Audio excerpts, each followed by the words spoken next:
Alex Jones, and I'm here to tell you folks, the world has fallen. The fascist globalist overlords, they're implementing the Great Reset. You don't believe me? I've seen the tapes. Watch it, folks. Watch as these pot-bellied Zoomer goblins work with the Illuminati to pit us against each other. I promise I'd be a good boy. I'm a good boy. There's only one cure, folks, and that's liberty. There's no better channel to find freedom than Fabian Liberty. Anarchy is order. Government is civil war.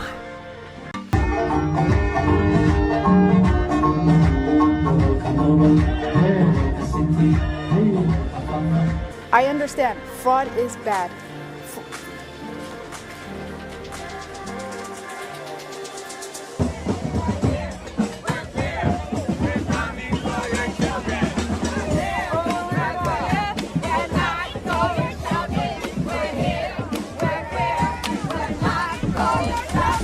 We will replace the frigidity of rugged individualism with the warmth of collectivism. I think the reality is that for centuries we've really treated property as an individualized good and not a collective good, and we are going to transitioning to treating it as a collective good and towards a model of shared equity will require that we think about it differently, and it will mean that families, especially white families, but some POC families who are homeowners as well, are going to have a different relationship to property than the one that we currently have. Quiet. And then Daddy has to sometimes use strong language. Strong language. Everyone's saying you have to use a certain word. Nicolas Maduro had his chance, just like Iran had their chance, until they didn't and until he didn't. He effed around, and he found out. Nikki Jam. Do you know Nikki? She's hot. Where is Nikki? Where is Nikki? My jeans are blue. Sydney Sweeney, Casper Keynes. White people shouldn't joke about genetic superiority. Like, that was kind of like the criticism, broadly speaking. And since you are talking about this, I just wanted to give you an opportunity to talk about that specifically. I think that when I have an issue that I want to speak about, people will hear. How many genders are there? I feel like there's two, because like transgender. No, stop. Doesn't say that on camera. Yeah, but I feel like you either switch from a boy to a girl. No, like stop. Back and forth. Stop. I feel like it doesn't matter. It doesn't matter. Whatever you want to be, it's fine. It's okay. Yeah, but I feel like they switch back and forth. Like, yeah, but like, it doesn't really matter. Like, there's like, you can be anything you want to be. It doesn't matter. Come on, stop. All right, I'm sorry. Hi, Barb. Hi, Lauren. You are a Luigi supporter. I am. I have my little pin here. Okay. Explain to me, and we have wrapped up the suppression hearings. The judge said we're going to have a decision on May 18th. How are you feeling right now?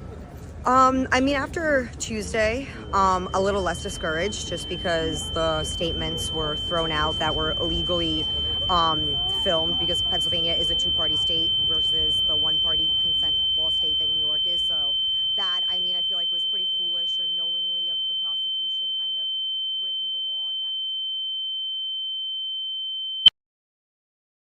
bit better. So they're always coming up with, no, it's not the Units. No, it's not concubines. No, it's not Mongolians. It's actually really complicated. No, it fucking isn't at all.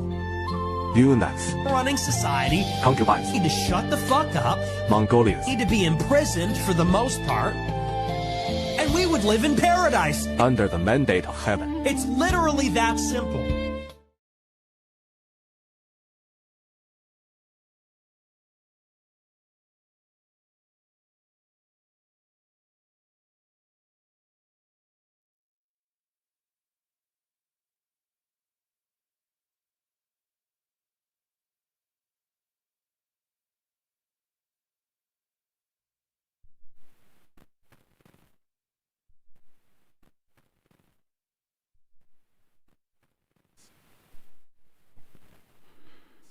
There's a delay.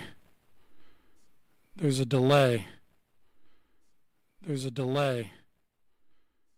There's a delay. There's a delay. There's a delay. There we go. Fix that. I was scrambling. Am I muted? You fucking boomer. Everybody says boomer, but like, you know, and like makes fun of you for tech issues or whatever, but I've met Gen Z. Gen Z are way, way worse with technology. Gen Z, like they love to be like, oh, anytime you struggle with an audio issue or something, oh, you're a boomer. But honestly, if somebody has tech issues, we should just make fun of you and call you a Zoomer. Like, because it's very clear that that the real people with tech issues are Gen Z, not millennials.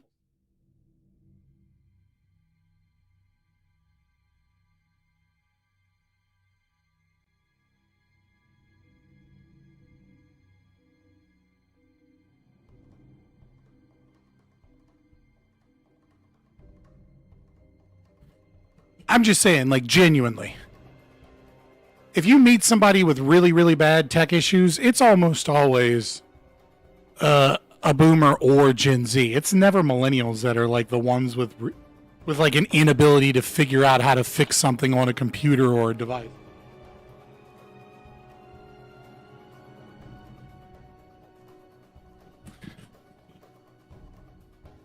Beautiful stream under the mandate of heaven. Asks Gen Z to use formulas in Excel. Bro, I forgot most of that, to be honest.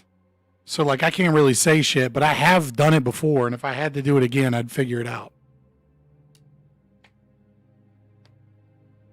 Is this a big debate tonight? I don't know that this is, like, a big debate. It's just, I mean, I'm not trying to shit on Tyler, average debate enjoyer, but, I mean, like, but I don't know that I would classify this as, like, a big debate.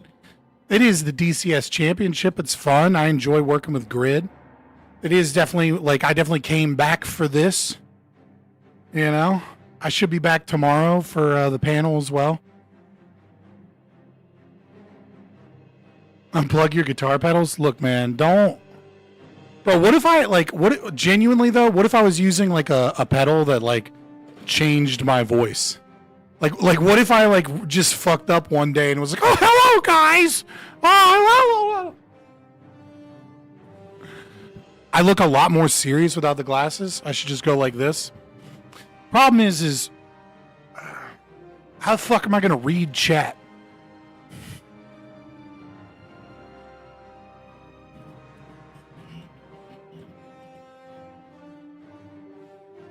Jokes aside, glad you're back. I got so worried, I checked the DGen cave you call a Discord server to see if you were okay.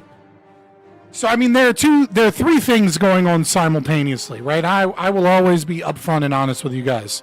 Number one, I had some stuff going on with my mom and some family, so I had people here. And because I had people here, I genuinely couldn't stream for a little bit, because, you know. Where the fuck did my spoon go? Right? So if I have people here, there's nothing I can fucking do, like, unless I want to, like, it just would be too much of a pain in the dick to try and stream in the other room while people are here ignored in my living room for hours. Number two, I did have some health issues. We got that mostly cleared up. I'm feeling better today. Number three, I've been playing World of Warcraft. Just fucking Burning Crusade came out. I felt like shit. I had family over. I was like, all right, well, fuck it. Now's the time to play a bunch. Like, like, fucking, there's not much I can do, you know? Fucking might as well fucking game.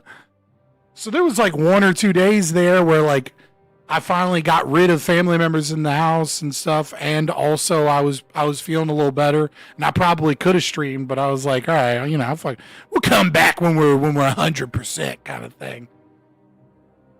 Dude, okay. I've seen ASU frame mog. I've seen like some guy that was bald that somebody ripped his hat off. I've seen Clavicular. I've seen the Brett kind of, you know, smiling at Clavicular. I don't know, man. They just all seem like I can't say I can't say slurs on YouTube, but they just all seem like homosexuals to me. Every bit of it, bone mashing and steroids and meth and Adderall, you know, because meth is actually better if you microdose it than Adderall. Like, it's just a bunch of gay dudes trying to fucking mimic something that used to be. High cortisol Fabian. I am high cortisol, bro. I have some stress in my life. But, you know, I just feel like Clavicular could not pull the type of women I want, and I couldn't pull the type of women he wants. Right? Like, he wants teenage girls obsessed with clout and fame and you know, homosexual behavior and money. Have at it, bro. I don't want those bitches. And any woman with half a brain wouldn't want that fucking retard. There are only 2 communities that are open with how much they love meth and dancing, right? and fucking plastic surgery and shit. It's just wild to me. It's just so gay.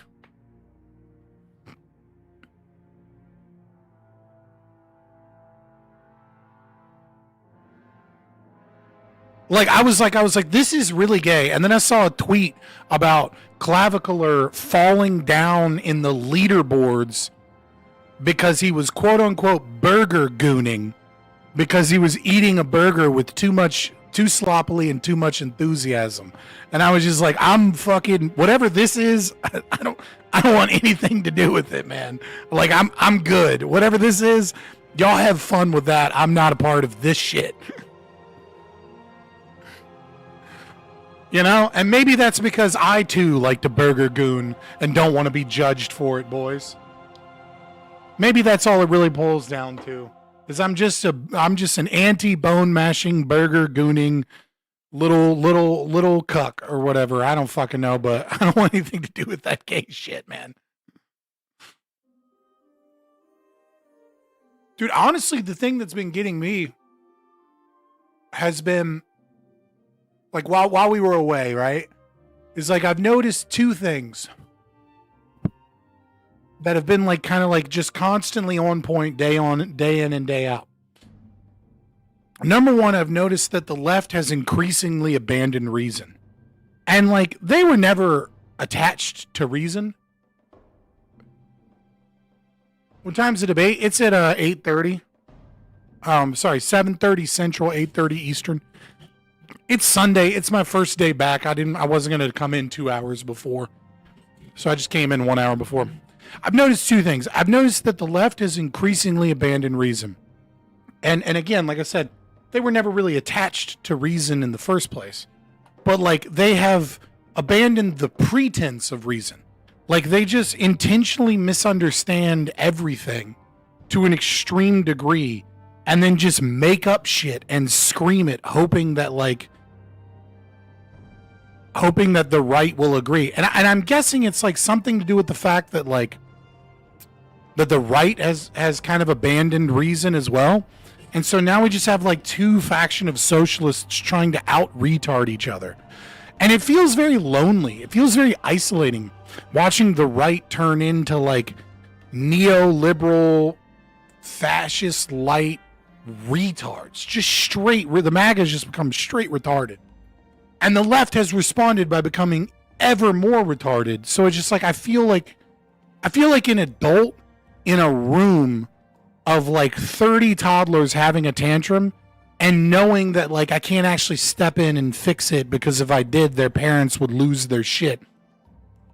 Right? So I'm just kind of like standing in the corner being like, wow, this is a lot. Just kind of there, present. You know, like it's like, oh, if I got in, it would only cause more problems. So I'm just kind of watching from the sideline.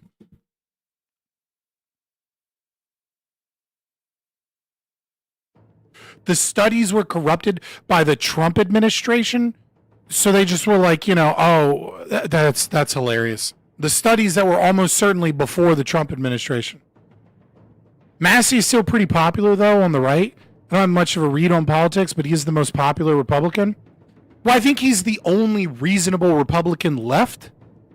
And so because he's the only reasonable Republican left, the small section of the reasonable Republicans have like rallied behind Thomas Massey. And therefore, you have that like 8% of Republicans that are like still somewhat attached to some degree of using logic and reason and trying to pay attention to what's actually going on.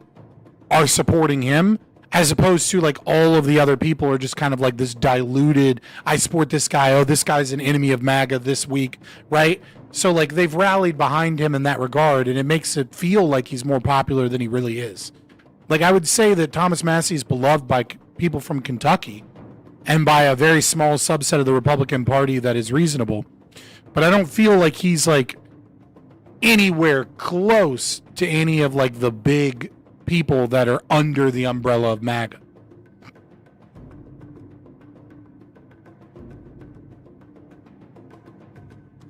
Oh yeah, dude, they'll defend anything by ICE. It's crazy. It's crazy. And so I've been seeing that, and then like the other thing too is like what I thought was interesting the last couple days was, you know, the two Chinese American Olympic athletes, and like it has been fascinating, almost like a nature documentary, right?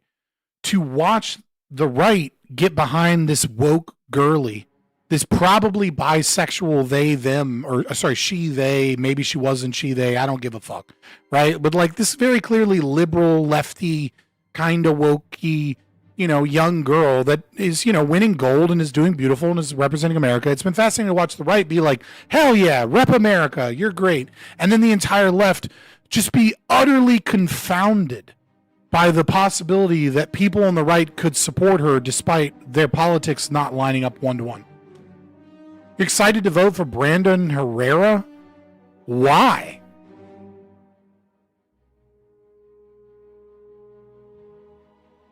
Like the boomer fucking Gen X podcaster, bro, that had like a gun YouTube and is like,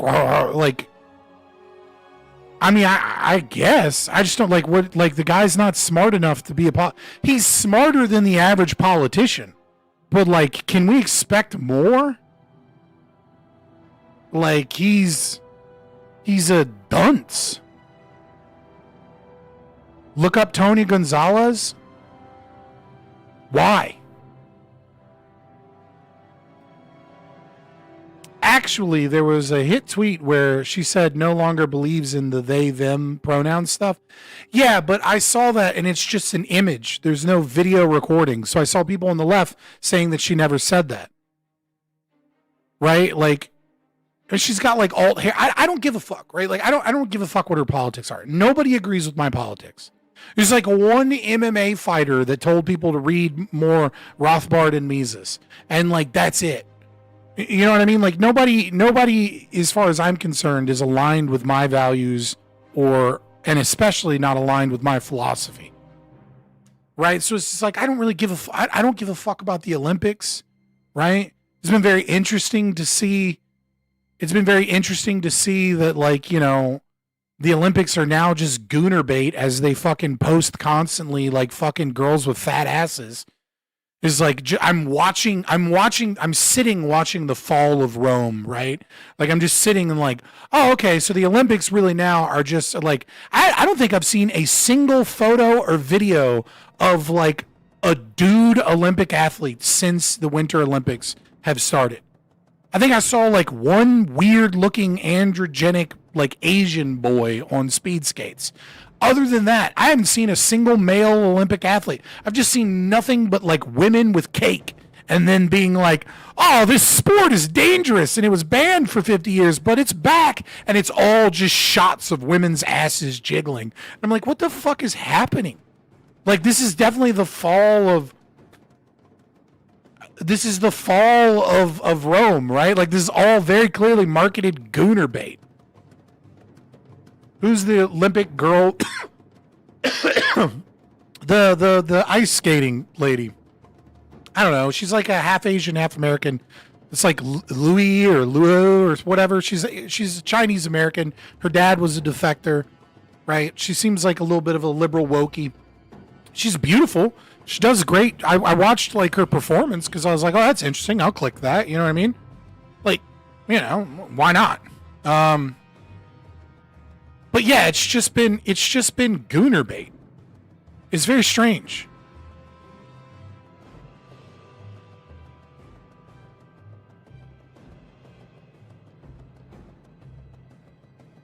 We can fix her. I mean, maybe. I mean, she's a young girl. Like, I don't care. You know what I mean? She's an attractive young girl repping America. Why wouldn't people get behind an attractive young girl repping America?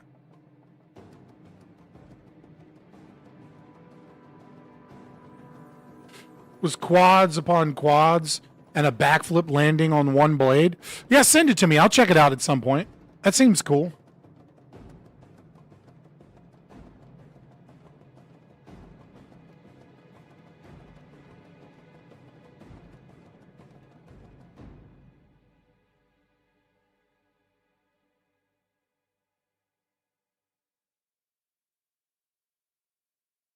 And then there's like some other Asian lady that's like got sociopathic eyes that like hates America or some shit and is repping China. And again, and it's like the left can't figure out. They're like, oh, the right doesn't even know that she's not one of them. And it's like the right doesn't give a fuck that she's not one of them. It's just a cute girl. My mic is peaking somewhat. Yeah, I can put it down a little bit.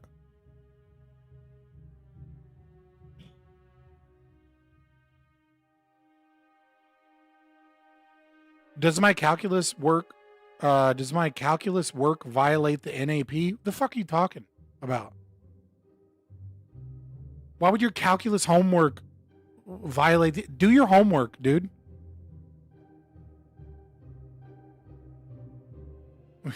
Like what? Like, you know what I mean? Like fucking.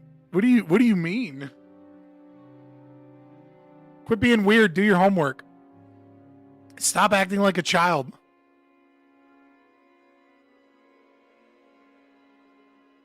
Math is one of those things where I would absolutely say, like, do your homework, right? Because, like, it's one of those things where, like, the knowledge is super cumulative. And if you get behind in math, you stay behind. You know what I mean? You don't read something in a book in an English class, whatever. You fucking catch up on the reading, you're fine. Right? In science is similar to that, but at the same time, you can catch up. But math, next week, there's going to be new shit, especially in calculus, new shit that requires that you've already have a firm grasp on what you learned last week. You'll just be progressively more lost. This candle sucks. I need a new candle.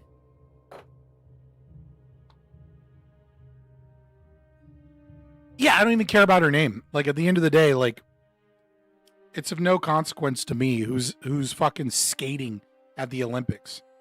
It's just been really interesting to see. Like, I'm not a nationalist. I don't have this deep national pride for America. Like, I like the place, but I like the land. I like my family. I like some of the values and the history of my place. But like, I could care less if like we have the greatest skater compared to, you know, Norway's skater.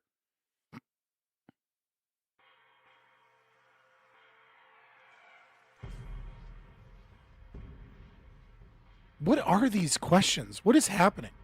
The closer to formal logic, propositions, etc., the more rigorous the subject. By the way, does my Democratic Socialist Alliance practice, whatever that means by practice, violate the NAP? I don't know what that is. Don't be weird. We're catching up. We're having a good time. Boys, like, share, subscribe. I'm sure all of you are already subscribed, but like there's 38 concurrent viewers. There's only 11 likes. 39 now, right? So the overwhelming majority of you haven't clicked one button. Just click the fucking button. Help a brother out. I'm back, baby. You don't got to give me money, but I like money. I like super chats. And if you're going to ask dumb questions, at least pay me to answer your dumb questions. You know what I mean? Give me some money, you know? If you're going to torture me with weird clips, you know, at least, you know, sorry, with weird questions, at least give me some money. You know? And, you know, but mostly like, share, subscribe. I appreciate the super chats. It helps me. You know, someone was like, did somebody pay him $7K to come back? If somebody paid me $7K to come back, I would stream every day. If I was getting money like that, I'd be a Son Piker. I'd be streaming every single day, brother.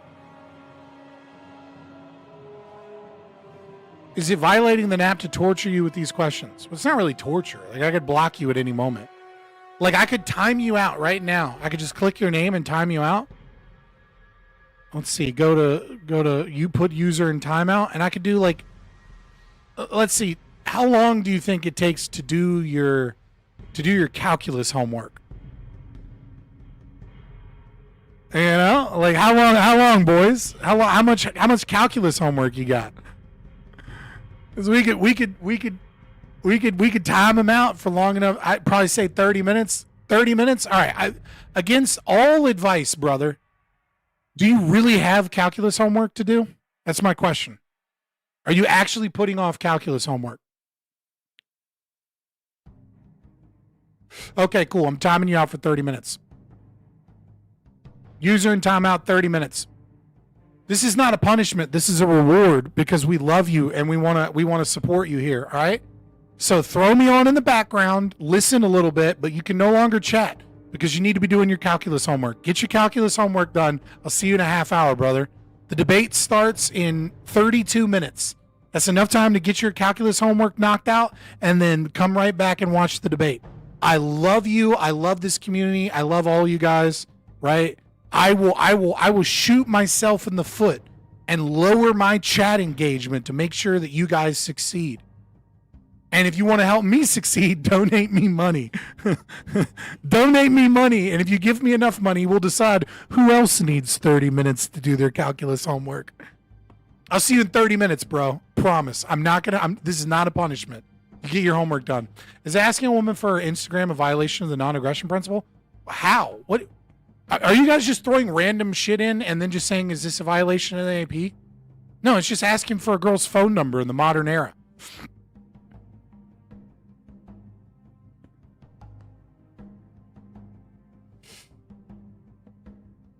You know what I mean? Like, what do you mean? If I ask for a girl's phone number, is that a violation of the AP? I mean, it depends on how ugly you are. Like, if you're ugly enough, you might be able to say it's a form of harassment. You know? Because that's how women are going to view it.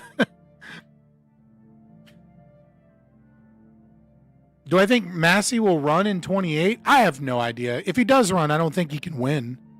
I think he's too reasonable, and they, you know, MAGA and so many people online will just make up lies about him. And then the left won't defend him because he's not one of theirs. You know what I mean? Like, you already saw this with, like, the SAVE Act, right? Like, they said that Massey voted against the SAVE Act when he did. He supports the SAVE Act. But he voted against a rules position that would allow Republicans to put in legislation without anybody reading what the legislation is, which is essentially what Nancy Pelosi said a few years ago when she was talking about Obamacare, which is we have to pass it to see what's in it. When she's talking about the ACA, we have to pass it so we know what's in it. So the Republicans tried to do we have to pass it so we know what's in it, and he said no, fuck that. And then immediately, big accounts was like Cat Turd came out and other big MAGA accounts, but also other congressmen just straight up lied. And as did Donald Trump, they just lied about it and said that he was not supporting a thing that he does support and that he was against it.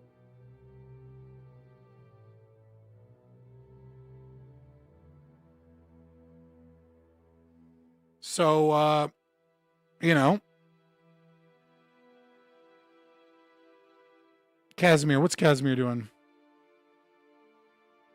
Casimir, I will check this out on my own time. I'm pretty sure I'm going to get like a copyright problem pretty badly if I try and react to anything from the Olympics. But I do want to check it out just because I think it'd be cool. But I appreciate you sending it to me. I just I'm not going to look at it on stream because I'm not trying to get like a DMCA like right off the rip.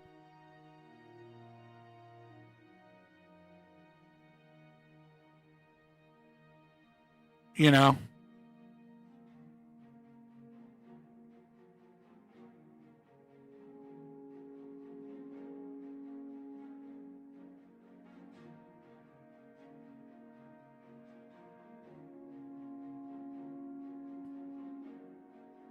"100% that sequence in Teams by Millennium was worth watching later. But you will 100% get a CC strike." Yeah, I mean, I get them all the time anyways. But like when you certain ones during the stream, like if they're bad enough, it's not if they're bad enough. If the company is big enough, right, then they'll take your stream down midstream. What are your thoughts on 2016 if Gary didn't have the Z?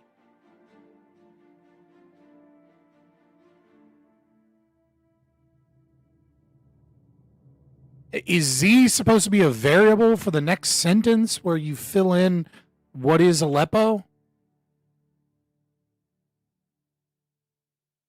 I think you guys have to understand that, like,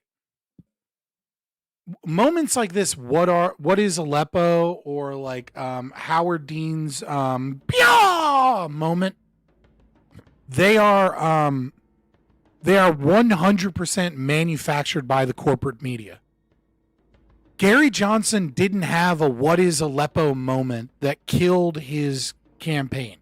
Gary Johnson was a libertarian, or, you know, a small L libertarian, right, if you will, not a real libertarian, but, you know, a representative of the LP that was being fairly reasonable and speaking to people, and therefore the media waited until he said something dumb, which literally every politician ever is always going to do on the campaign trail. You're gonna have a dumb moment. It is literally impossible to do unless everything you say is scripted, and then you're gonna fail because everything you say is scripted and you come off like a robot, right? Like, that's how Jeb Bush is. Jeb Bush can't win any campaigns because everything he says is scripted, and there he has zero charisma, he has zero likability, because it's all focus group tested scripted bullshit, right? And so it's important to note that if you go against the establishment, that you will have a what is Aleppo moment, which is really to say the media will wait until you do something stupid, and then they will throw that in everyone's face and call you stupid and have pundits trash talk you on it, and they will pick that weak moment and talk about it ruining your campaign, and normal people will then just go along with what. Let me put it to you like this, right? I think people really, you know, should read Noam Chomsky's Manufactured Consent. I know it's a lefty book, right? But I think people genuinely don't understand how powerful this is. Right now, we have proof that an overwhelming majority of people in power in the world rape children and potentially feed them to sharks and or eat them in satanic rituals to maintain power for an intelligence deep state apparatus that involves all of the major ruling Western liberal democracies in the world, and that billionaires are in on, and if they are not in on it, they are in on the cover-up. And it includes all of the world's billionaires, damn near. It includes most of the world's connected political elite, charity organizations, etc. Okay, this is the greatest scandal to be widely known in the history of the world. There have been bigger scandals, but this is the greatest one that the public is just aware of. And there is not nowhere in the world, all right, Prince Andrew might go to jail because of like selling or trading state secrets. He's not even going to go to jail for raping kids. But he might go to jail because he lied about the fact that he was just giving information to Epstein to funnel to other intelligence assets. Okay? Nowhere in the world is a single protest about this. None of these people are facing any real justice, despite the fact that they rape and abuse sex-trafficked children, and they all love it and all have fun about it. Steve Bannon was producing a documentary to try and reshape Epstein's image from the monster that he is into this quirky guy. Okay? And there's not a single protest anywhere in the world about this. There are ICE protests. Gotta have ICE protests. Not a single protest about Epstein. Why? Why?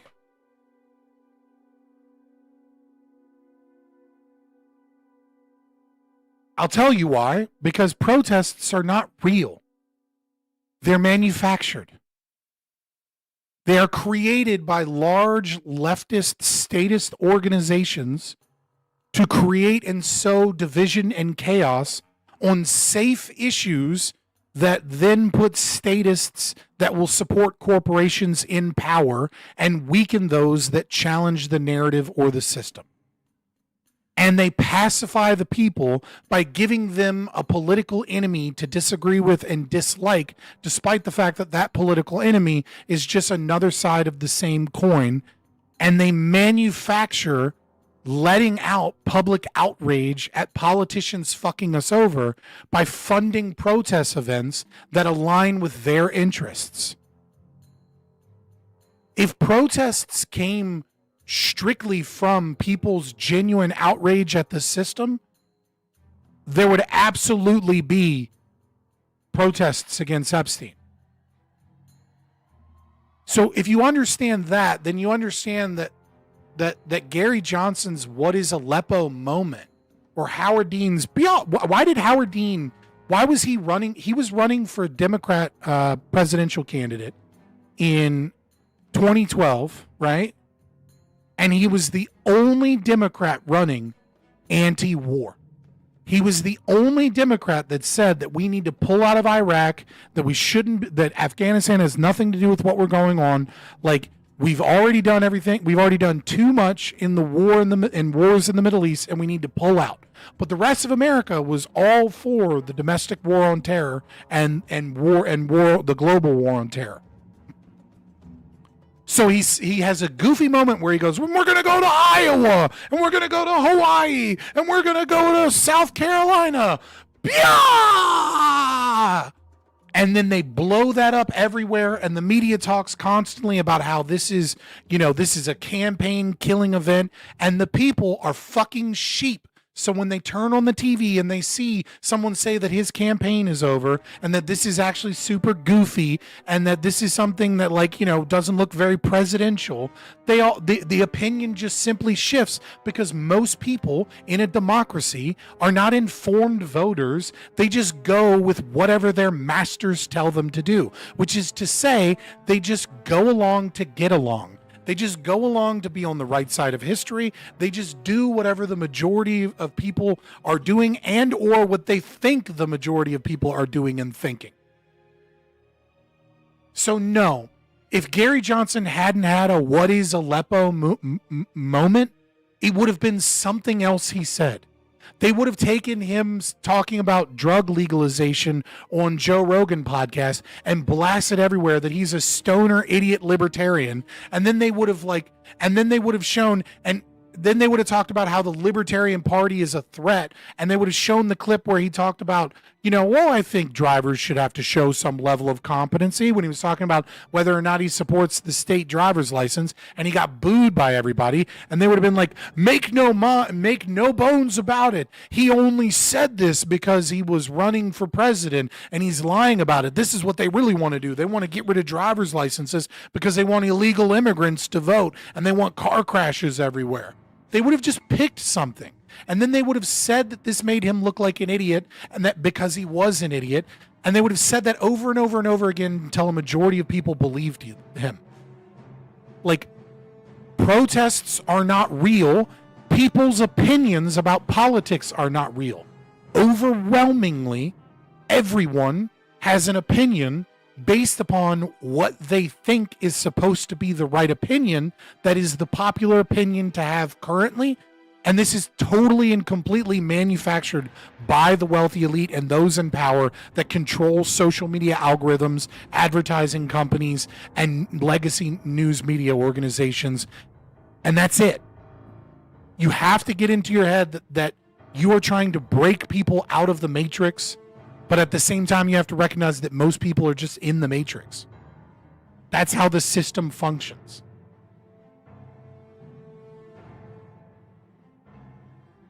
You guys think the lady in custody is actually Ghislaine or no? I mean, I get retaining some water from the stress of being in a country club. I mean, prison, but does water retention change nose shape? I want to call that crazy and say that that's crazy. Slinzer, I want to be like, that's the dumbest conspiracy thing I've ever heard. Guys, 19 of you haven't liked the stream. Yeah, I haven't gotten any money or donations from you. I don't expect you guys to pay me money. Money is a nice bonus, helps me stream, but like the stream, guys. You know what I mean? Like, come on. Help a brother out. Help me out in the algorithm. Help get some new people in here. We get a more active chat. We get more people to talk shit to. You get more people to have fun with. Like, it helped me to help you, you know? Thank you. But at the same time, the Epstein files show that the FBI used a body double for Epstein's body when they were transporting his body. And like 2 or 3 weeks ago, if someone would have said the FBI used a body double and that wasn't really Jeffrey Epstein's body, I would have been like, dude, corpses do weird shit, especially when they hang themselves or someone else hangs them. Like, that's silly. But I mean, they definitely did use a body double for fucking Epstein, so why not put some random lady in jail to pretend to be Ghislaine Maxwell? Who fucking knows, man? I don't know.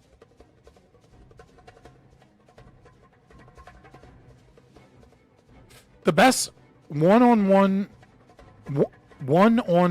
consent I've ever heard was on NPR, and the topic was, do you think other people you know believe in climate change? How likely are you to talk to them? LOL. What's up? What's up, Blight? I had some medical stuff. I had some family stuff. I had some World of Warcraft to play. All three of those things made me take a break. I had people in my house. I couldn't really stream for a little bit. I hate when in debate I get the opponent to concede based stuff like taxation is theft. Then 30 seconds later they revert to the political default and refuse to apply said truths. Yeah, I mean, if people concede that, you have to remind them that they conceded that. Right? Like, if you force a concession, you have to constantly remind the audience and the person that, like, no, you already said taxation is theft, that it's morally wrong. Now you're arguing off of something that you know is morally wrong. What are you doing?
Sorry about that. I was just doing something, and then also I just realized that I didn't change something to headset. It's just notification came through my like other set of TV speakers. Let me fix that.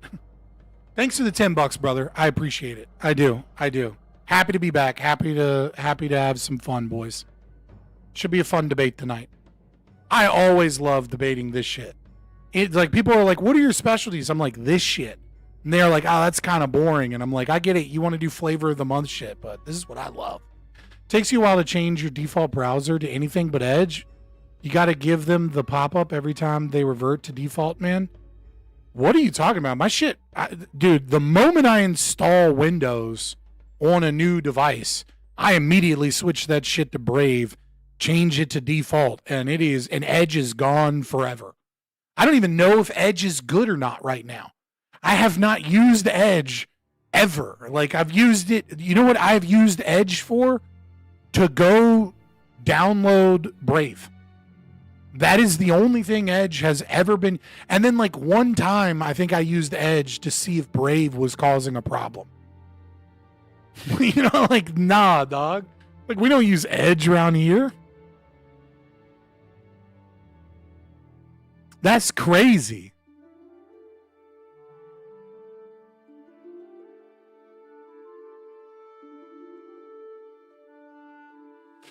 I watched Dave Smith's debate with Andrew Wilson, and it was super rough. And then I watched it again, or like clips of it again, when in that Zulu video, and it was like I had almost mind wiped just how bad it was. You know what I mean? And then I was like, fuck, dude, that was horrific.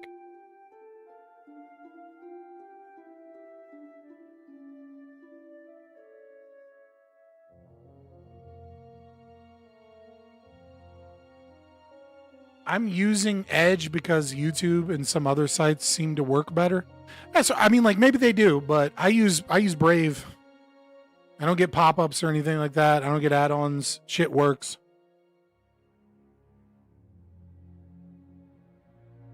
It gets better towards the end, but that first hour was death. Well, it gets better towards the end because Andrew Wilson realizes that he doesn't even need to debate Dave Smith, that it's kids' gloves. Like, Andrew Wilson was far more intimately familiar with anarcho-capitalist philosophy than Dave Smith was.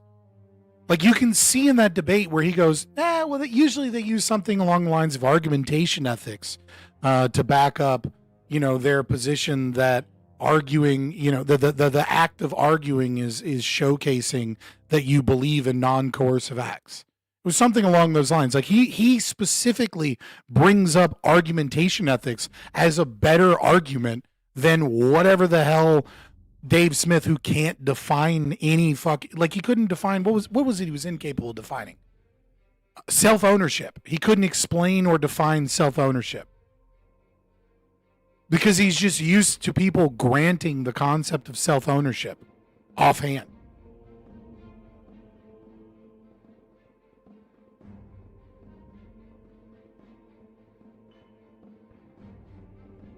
Yeah, I mean, like, when I watched it, I was like, okay, well, maybe he didn't understand, but it's like, dude, you went on a show called The Crucible.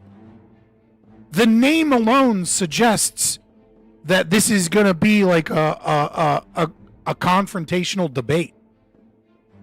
You know what I mean? It's not like he went on Theo Vaughn's podcast, who has a history of softball interviews, on his podcast called, like, This Past Weekend, right? And then all of a sudden he was like attacked on the philosophy of his ideas. Like, he went on a show called The Crucible to a growing, now famous debate bro. Come the fuck on, man. I'm still annoyed that Zulu didn't go harder on Dave in his debate. Zulu was way too conciliatory and way too quiet. It felt like Zulu was clip farming to make videos about Dave Smith saying stupid things for his channel and not actually trying to debate him. I love Zulu. And I also understand that Zulu was like working, like, you know, at like, it was like it started like at like 2 o'clock in the morning or 3 o'clock in the morning or some shit. Right. So I get that he wasn't at his best, but it was like, dude, you got to be a little harder.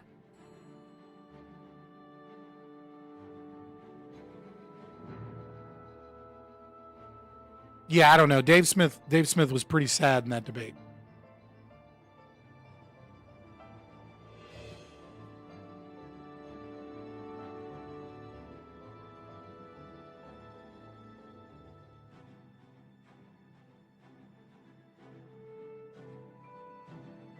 I think Dave Smith is just engaged in, like, I hate to talk too much shit on Dave Smith because he's done a lot for the libertarian movement, but he's done a lot of harm too. And I think at this point the harm has outweighed the positives. Like, he has brought libertarianism to the main stage in conversations, but he has done so in a way where everyone has a bad concept of what libertarianism is.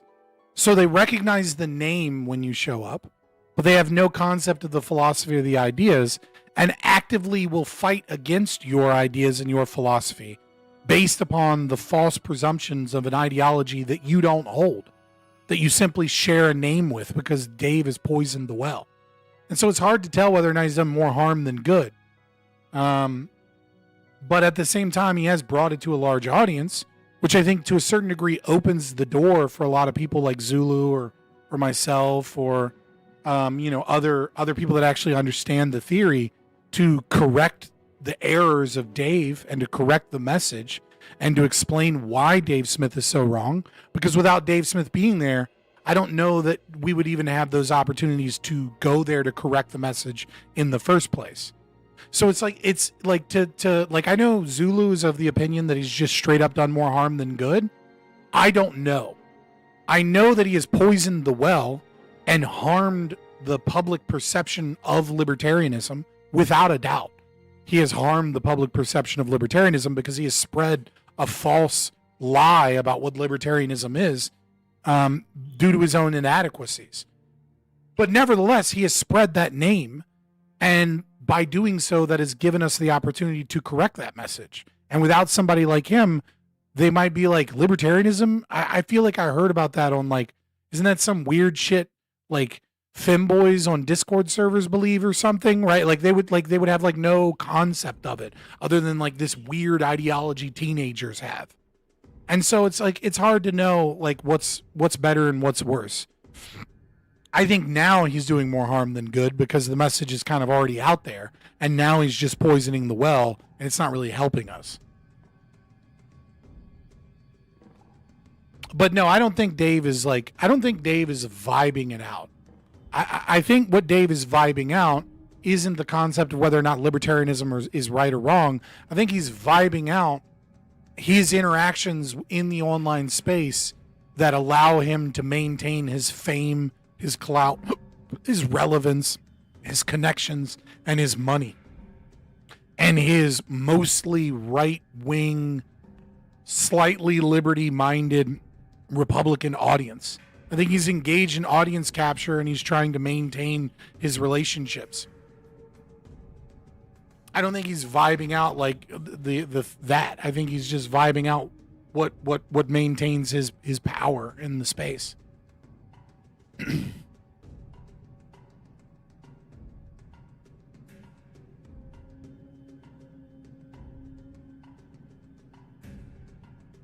I don't know how much gatekeeping Dave Smith does. I know a lot of other libertarians do gatekeeping. People like redheaded libertarians. People like redheaded libertarian, Clint Russell, and people like that. They will actively gatekeep and try and force you down if you're a real libertarian. But it doesn't seem like Dave Smith does that. I don't want to throw that. I have no evidence of Dave Smith doing that. Every interaction I've had with him, sure, he'll gatekeep in the sense that he won't bring on people to his show or give opportunities to people unless they align with his message. That is a form of gatekeeping, sure. But Dave Smith doesn't seem to be he doesn't block people really that often.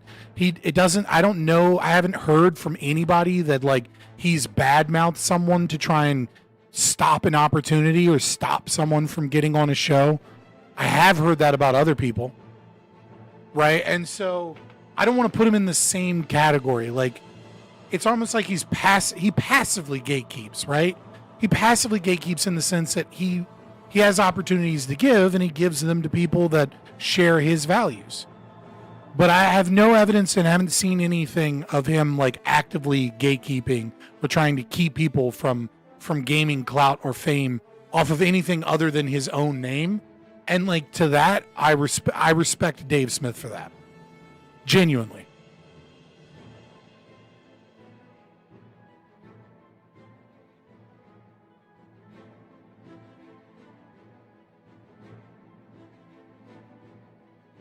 Did I see the Tim Pool my boot take? Yeah, where he said, "I'm the boot. We're the boot."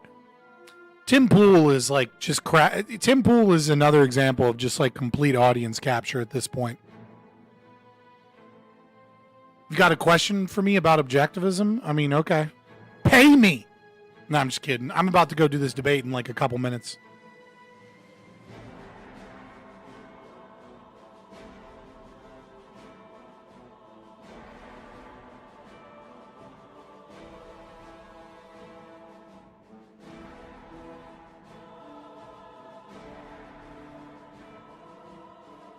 Did you notice too lately Andrew Wilson and Tim Pool mischaracterizing and cheating on libertarians lately? What do you mean and cheating on libertarians? I don't know that.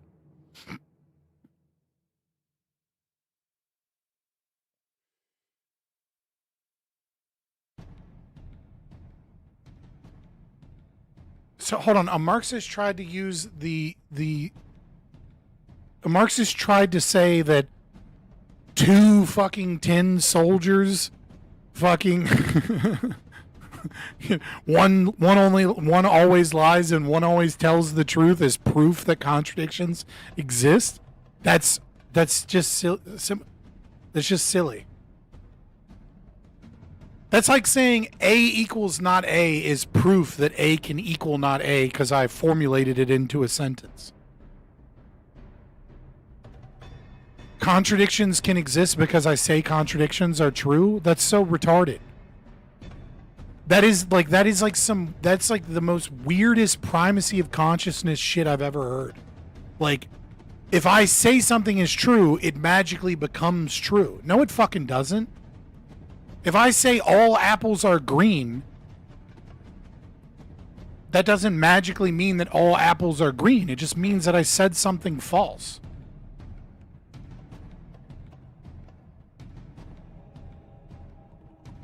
At this point, I think Mentis is the biggest ANCAP. Dave is more popular for NPCs, though. I mean, Mentis might get more YouTube views, right? But he doesn't have any, like, relevance because he doesn't go on podcasts. He doesn't have any facial recognition, right? Nobody really knows what Mentis looks like or sees him. He doesn't, like, pop up in spaces that aren't his own, right? Like, if Theo Vaughn or some normal podcast, like I brought up earlier, or just some random podcast said, we're bringing on Mentis Wave, everyone would be like, who? And if they said, we're bringing on Dave Smith, they'd be like, oh, I know that guy. Like, you can't really measure popularity just by, like, the individual's YouTube numbers. There's no way Mentis is bigger than Dave Smith. Like, that isn't anything against Mentis. It's just he's not that big.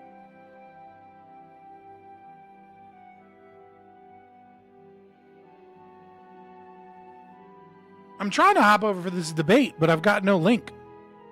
I'm guessing it's in fucking in Gibbs's Discord, but dude, I have so many fucking things. Dude, he has way too many Discord channels. Hold on. All right, let me fix this. Logic capture. Center.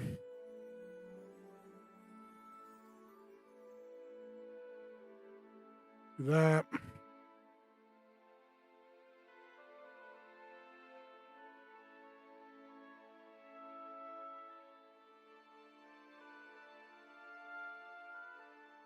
Whatever, remind me later. Start virtual camera.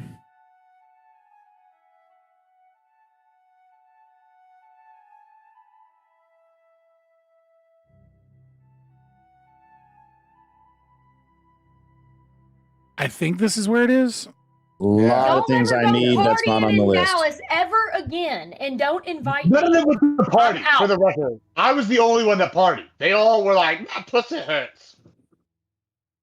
That was the exact quote from Tyler, by the way. I demand an invite next time. Yeah, we'll get you one. I didn't realize you were in Dallas, but I should have realized that. I feel like I knew. Yeah. I knew that. For not me, especially when I need your vote tonight. Well, I blame Temple for a lot of things. We go party and we're at this place and I got these people coming in and he's like, "I'm gonna sleep in the car." I'm like, "What are you, gay? It's free drinks, bro. I'm paying for it. Like, what are you worried about?" But no, he didn't. Gibbs knows I can party down. That's true. Is this quiet for everyone? You're muted, Fabian. I'm not as Yeah, good I as know. I was trying to figure out if it was but I'm as good if once. their Discord was quiet for everyone. It seems like it's quiet on my end. I'll fix it. All right. We ready to kick this pig or what? Do you guys agree on a prompt? Are we sure we know what we're talking about today? We just freeballing it, whatever prompt you guys feel like talking about. Yeah, I would like to know what the prompt is. It's in public schools. Is that what we decided on? I mean, that's what I wrote my intro statement on. That's what the title was. Like, I don't. That's what we're doing. All right, sounds good All to right, me, boy. that's good. Do they really control the weather? I actually have Jewish space lasers. She's deciding Trump education policy on this debate right now. So y'all gotta be ready to convince Linda McMahon here. All right, I'm gonna take a piss. 8 pages I'll be right of back. notes for his and then we will wait for I'll get a him pin. to get back. And I guess I'll just load a bowl then and sing a song. I'll just get my 8-page my pen and paper ready so I can take my 8 pages of notes for my boy Fabian's opening. Yeah. Oh yeah, that's a good point. Let me get the timer ready. That's what we're gonna do.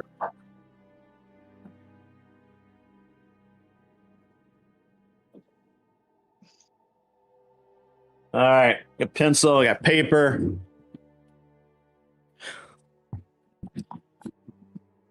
Now all we need is a Fabian Liberty. And maybe some organization. I'm ready. He's peeing and he's sitting down, so it's going to take a second. I got to pierce dick, man. I got to pee sitting down. I'll use my Donald Trump felt tip. Yeah. What is it? You got Whoa, the Jacob's ladder, that oversharing. Oversharing, sir. I mean, I got a $100 bill tattooed on my dick. That way they can always blow my money. Man, I was young once, and I had a crazy goth girlfriend. All right, it's a permanent thing. You actually look like you had a crazy goth girlfriend. I could actually 100% believe. Now, if Tyler said that, I'd be like, nah, bro, not you. But you look like you had a crazy goth girlfriend. That's a price tag, though. You know what I'm saying? He's like, someone's like, yeah, man, I was dating this chick with Mike Tyson, and now I got this face tattoo. You know, like Jesus. I mean, look, Jacob's ladder. I mean, I didn't bring up that I pee sitting down, but I am an open and honest man, and I needed everybody to know that it's not because I'm gay. It's just because I don't want to get piss everywhere. I did read that. Got a little dribble with the stream. Wanted to. You're considerate. I did read the comment where you were willing to help Tyler round it out to an even 5 minutes. My only question is she taking a moment of silence in between because Yeah. To make the 5 minutes. Okay. I mean, she got to take a break. A moment of that way you get the full 5 minutes, right? So it's like 2-minute moment of silence. 2. There we go. I hate y'all so much. That's okay. We're talking about a serious organization here, right? We are bringing serious debate. And we're reduced to dick jokes. We're reduced to dick jokes. All right. I guess we're done talking about dicks because we're about to talk about kids and schools. And I guess we're talking about dicks in schools. Who knows? What a segue. That's what we're talking about here. Welcome to the playoffs of the Debate Championship Series. We have a wonderful assortment of individuals here today. 2 debaters, I might dare say call them master debaters, and some wonderful judges. So we'll just go through and give everybody introductions to who they are real quick, and then we'll get into the topics at hand. All right, let's go with you, Tyler. Tell us who you are, what you do, why you're here. My name's Fabian Liberty. I'm a libertarian from the internet. I don't stream on Twitch anymore because I don't like it. Come check me out, YouTube, Fabian Liberty. Learn all the base and cap takes. This is why nobody knows what your channel is. Right? I just hope you know that, Tyler. I hope you know that's why. All right, cool. Next, we have Abers. Tell us who you are, what you do, why you're here. My name is Abers. You can find me on Twitter X at Abers09. That's pretty much the only place you'll find me. So follow me on Twitter. Fantastic. Thank you so much. And Mr. Mullally. I'm sorry, but Hi, I'm Ryan C. Mullally. I stream Natural Law with Ryan Mullally on YouTube and on X. Sometimes I beat up people in debates, but today I'm judging. I'm an attorney and I've litigated at every level of the U.S. court system, including the U.S. Supreme Court. So I'm going to bring an air of seriousness to this debate, which appears to be mostly about dick jokes so far. I really hope you bring an air of seriousness. We need it. Mr. Grid. Yeah, I'm Grid One Motorsports. I stream on a podcast called An Unreasonable Man, as well as another one called Gun Prattle, where we talk about guns of all kinds, mostly competitive shooting, that sort of thing. I do not bring an air of seriousness to this. I don't want to. I think this is a good time for everyone. It's a party. We're here to party down. We've got 2 of the best debaters that I'm aware of, and then of course we have Tyler. And So we're not going to be serious tonight, and it's going to be a great time for everyone. I do believe that my lawyer friend over here is going to hold me in contempt before long, and I will be fine with that. And also, check out Admiral Gibbs, who apparently is not streaming on YouTube live right now, but is on Twitch live right now. So go check him out over there on Twitch if you hate your parents and are Yeah, have certain and follow me on tendencies. YouTube. Then I'll be live once I'm monetized. Go watch my VOD. There you go. Anyway, Right. we'll go to Fabian Liberty. The actual Fabian Liberty. Yeah, I'm Fabian Liberty. You can find me on X or YouTube, or you can just Google Fabian Liberty. You'll find me.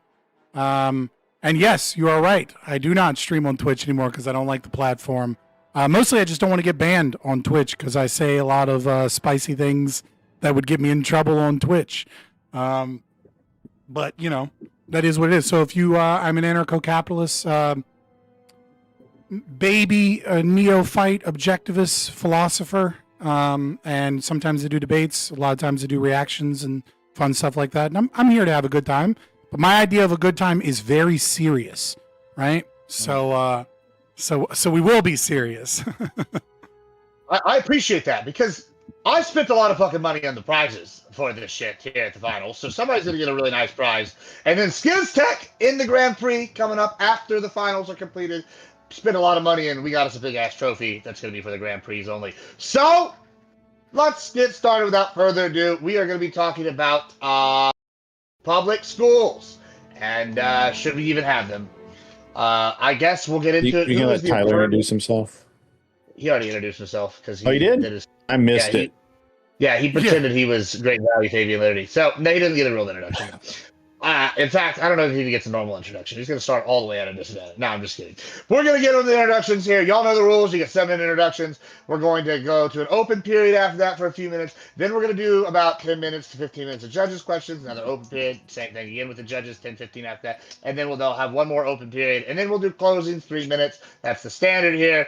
Now, who's the affirmative? I think Tyler, you're the affirmative. Is that correct? Okay, cool. You go ahead and start whenever you're ready. You got 7 minutes.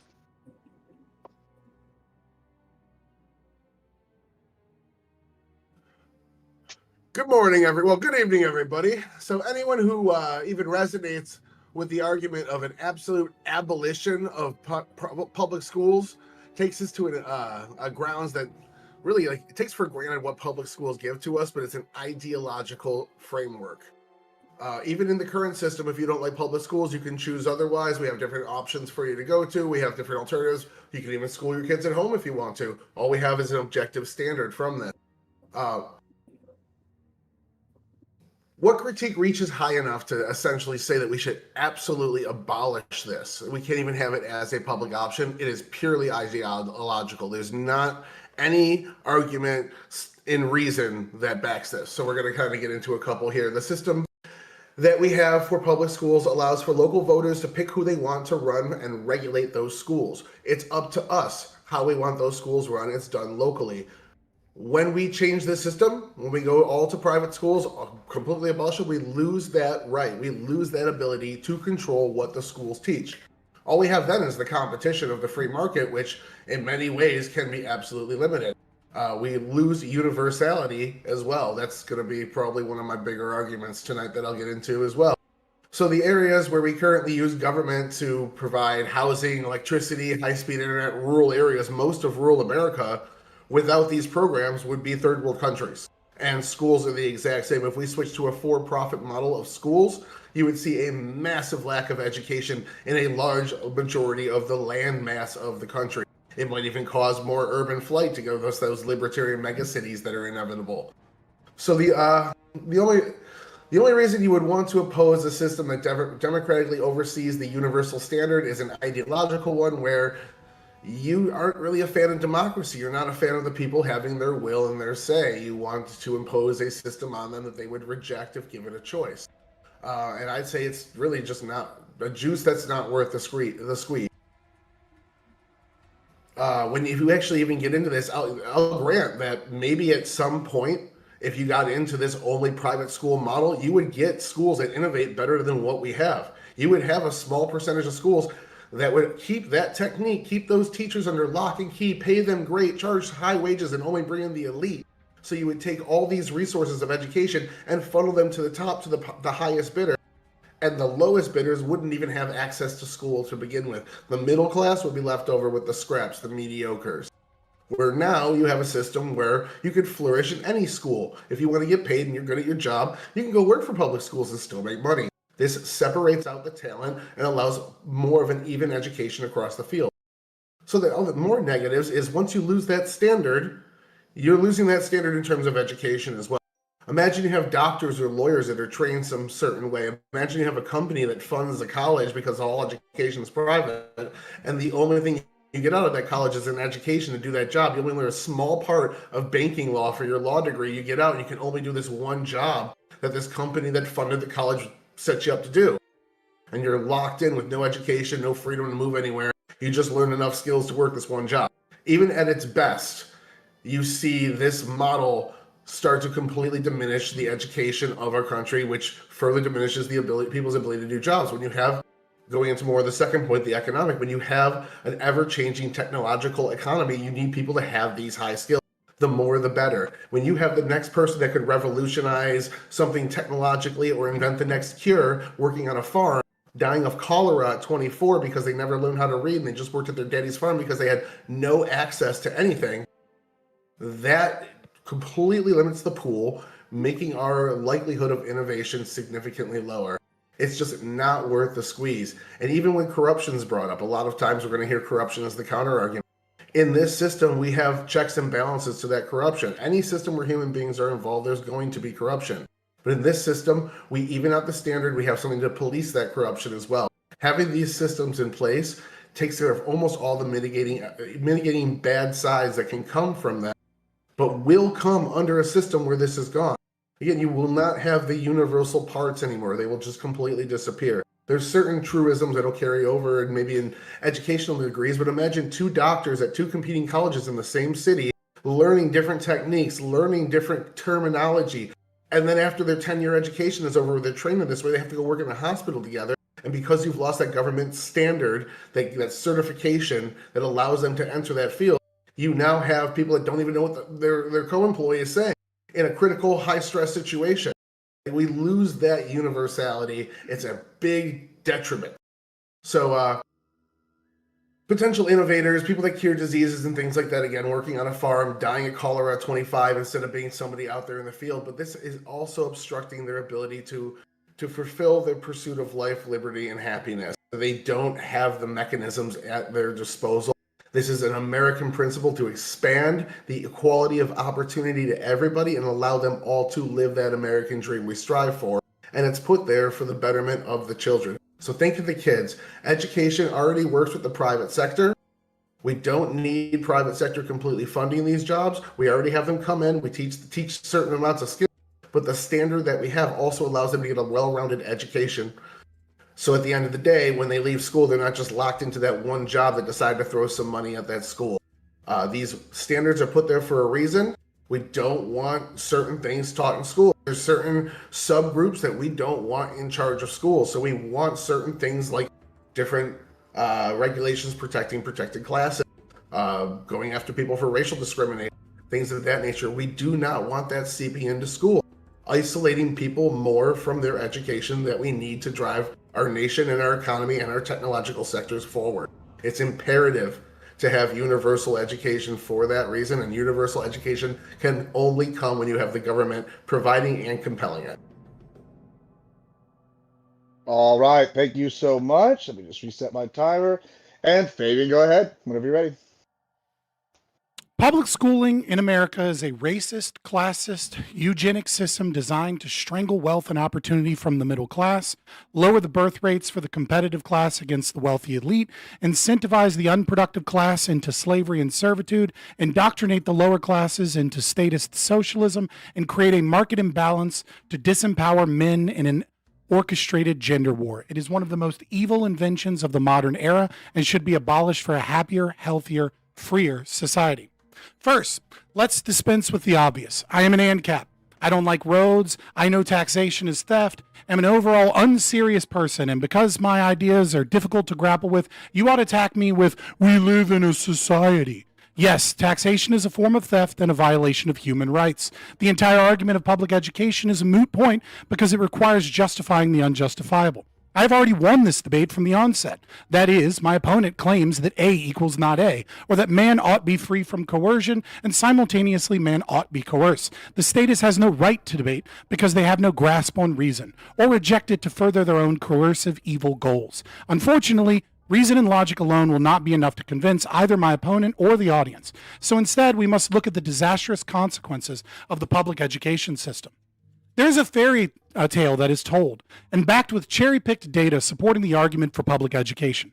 The story goes that in the before times, parents forced their children to labor. Children had limited opportunity for education, and because of this, permanent lower class was maintained, while the aristocracy enjoyed the fruits of a more productive labor from higher education. Then, socialist programs came along enforcing mandatory education onto children, and a middle class was born by these compulsory education laws. Later, high schooling was mandated. Government programs aided in children going to college, and all the data shows that children who graduate high school or college make more money in the labor market than their counterparts. Lastly, any failures of the education system are blamed on racial disparities in funding or lack of funding in general. It's settled then. Public education is a great boon, and the only thing we need to do is fix it, is to spend more money. The problem is that is all a fantastical storytelling. The truth is that the Industrial Revolution, the invention of the factory system, the abolishment of slavery, and the diversification of labor and investment capital are the major reasons for the creation of the middle class, not compulsory education. What the research actually shows is that in America, many states had differing compulsory education and child labor laws at the exact same time. When you compare these states, you find little to no statistical difference in high school attendance rates in states with or without compulsory education laws. The fact is that overwhelmingly, parents do not wish for their children to work in the fields doing manual labor. And if and only if they have the financial means to send their children to school, they can and will. They can and will. Compulsory education laws and child labor laws follow after a society is financially capable of this feat. They are purely symbolic. This is seen throughout the entire world. Child labor stops and education begins when a country reaches roughly $15,000 GDP per capita, regardless of child labor laws or compulsory education. So now that we've dispensed with the fact that arguing for public education is a violation of human rights and that the history we were all taught in schools is largely a myth, let us discuss where we are today. In fiscal year 2024, America spent roughly $981 billion on education. That's $100 billion more than the entire U.S. military budget in the same year, and just shy of $1 trillion. But in a country of 350 million people, big numbers hardly tell the story of government waste. So let's say you're a family of 3 children and 2 parents living in New York State, not the city, New York State. The state spends roughly $37,000 per child on public education in New York, or somewhere the state is stealing $112,000 to send your 3 children to shitty public schools. Meanwhile, sending your own children to private schools in New York costs roughly $22,000 per student. If they shut down the public schools that are outperformed by private schools and sent you the money instead, you could send all of your children to private school and still have $45,000 a year in your bank account. In what fucking world is sending your kids to dodge bullets while being conditioned to believe in woke ideology and neoliberal factory worker indoctrination, all to get an increasingly worse education worth losing $45,000 a year? Or better yet, why would a man or a woman choose to work a shitty corporate job and never see their children when they could stay at home and raise their kids all while pulling a salary of $112,000 a year? But Scott, these numbers are disingenuous. Parents aren't paying directly to send their children to school. Schools are predominantly paid through property taxes, lottery systems, and federal government grants. This is precisely what makes public education so evil. Parents are not given the choice between receiving direct funds or public education. Instead, they are offered free schooling or forced to pay property taxes with a single income family household. This trillion-dollar Ponzi scheme is designed to destroy the middle class. Public education is a corporate welfare scheme that allows corporations to lower wages and forces women into the labor market by taxing families and subsidizing corporate wages. The result of this distributive system is simple. The poor, unproductive class continually breed and receive welfare, including public education. The rich landowners continuously profit from rising housing costs and happily eat the increased property taxes that price out the middle class. Meanwhile, the middle class is unable to afford children because of the increased costs. And if they can afford children, they limit them while working 9-to-5 jobs whose wages have remained stagnant since the 1970s. The true cost of public education is not simply the taxes we pay to live in an orderly society. The true cost is $981 billion system where 21% of Americans are functionally illiterate. The true cost is a system designed to strangle wealth from the hardworking families, making having children capable of competing with the wealthy elite increasingly expensive, while subsidizing low IQ, low wage workers or immigrants that will continuously vote for social welfare programs that benefit the wealthy elite and parasites.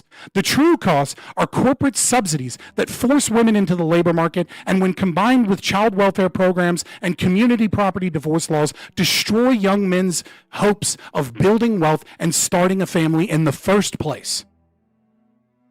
Sorry, I lost my spot for just a second. Public education is leading to an increasingly illiterate generation of lower IQ people while starving the middle class and young men of all prospects, all while destroying the birth rates. The real danger of these horrific policies are not the pacified middle class millennials.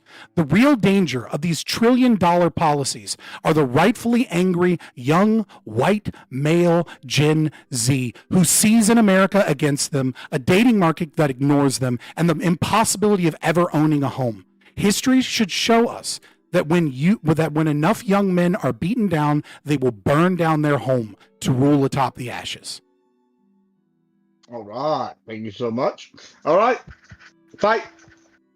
So the education system is going to cause the young white person, the male, to hurt, decline birth rates, and collapse America. It is causing that. It is causing that right now. Okay. $981 billion isn't So chump change when we're $37 trillion in debt. It is costing that. We are already seeing the consequences of that system right before you. That's state. You're conflating two different things. The debt you're talking about is federal. The costs you're talking about are an addition of 50 states' accumulated spending.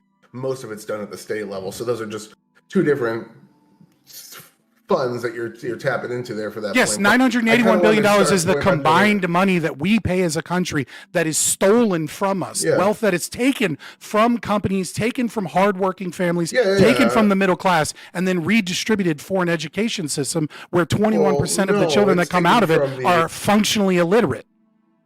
It's taken from the upper class. It's taken from the businesses. So you alluded that it was theft. No, it's predominantly. No, hold on, pause. That's a lie. Hold on. Let me get That's my, a lie. hold on, Don't lie. Let me get my statement out.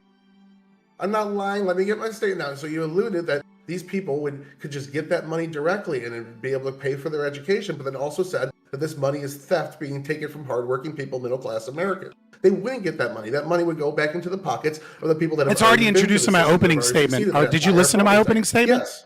Yes. Okay. Well, then, so you know that argument is already that argument is already taken care of. The introduction. You can easily address the point. But what you're saying is, I did in the intro statement. Did you listen to the intro statement? That money is taken from people that have already succeeded. Do you want me to reread it? These businesses, and it goes. You didn't hear it. Do you want me to reread the statement? Yeah. No, I'm correcting it. No, you're making my arguments for me. I've already made those arguments. No. I said, and I quote, but Scott, these numbers are disingenuous. Parents aren't paying directly to send their children to school. Schools are paid for predominantly through property taxes, lottery systems, and federal government grants. You are literally making my own argument from my intro statement. Did you listen to my intro statement? Yes, I'm using. Yes, I am, because I listened to the two sentences before that where you said, if we just give all that money that goes to these people, we'll be able to give them $40,000 and be able to pay for their education. That is untrue. Sorry. That's what I'm challenging. Yeah. Well, again, it's not untrue insofar as the greater context of the opening statement that you appeared to you're ignore. talking in But no, aggregate, it's not- I specifically stated that as a system of comparing, right? It's very difficult to show how much government waste is involved, right, through the economic calculation problem, right? I could go through the philosophy here and the economics and show that government always wastes money compared to the private market.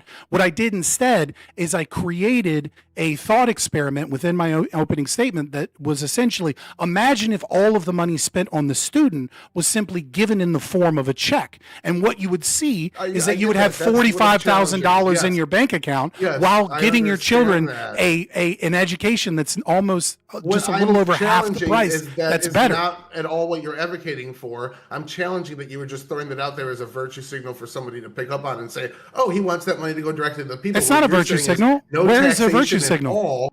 Where's the virtue signal? Those people that can't afford that education are just not going to school. That's it. They don't get that money back. That money doesn't go to them. Where's the virtue signal? They signal? afford to go to a private school. There's no virtue signal. Okay. This is a lie. I say in the beginning, I say in the second paragraph, I describe my ideology as an ANCAP, and then I say it again at the end, at the very beginning and at the very end. What point have I dodged? What point have I dodged?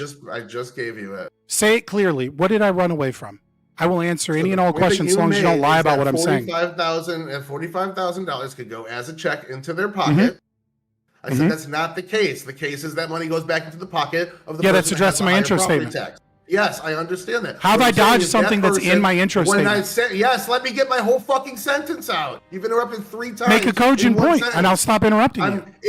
I can't make a point if you won't let me get more than 4 words out. Okay. Go ahead. I can address all of it. You're trying to fill up. You can, but you aren't. You're just filibustering and interrupting. Because as soon as I get a coherent point out, that's cool. Well, dispense with all of the things that are already in my intro statement and make your fucking point then. If you let me talk, you can lose the argument. That's why you're not letting me talk. All right, we're gonna need everybody. You cannot win this argument. You're gonna go ahead and you're gonna talk. You got 20 seconds to go in uninterrupted. So get your point out fast. All right, and then hold on. Let me unmute you before you start going. All right, and then he can go. All right. In his introduction, he flat out said that money could be better spent. It would just go back to those people. That's not what would happen. That money would go back to the property owners, the people that actually put the money into it, that it was being redistributed from. So what we'd actually have under his system is what I said in my introduction, a large percent of the population that could not afford to go to school at all. They would not be able to afford this private sector schooling. And he's also advocating to stop taxing them, saying that is theft. So there's no mechanism in place to get these people into school. You just have a ton of people uneducated under his system. Okay, so I'll address that. You respond, but after you respond, you got 30 seconds to respond. Then we're gonna go to the judges' questions. All right, go ahead and respond. Yeah. So what you are doing is you're. I don't understand why you're attacking what was already addressed, but I'll get to the second part where you're not attacking which is already addressed, which is that money would go back to the property owners.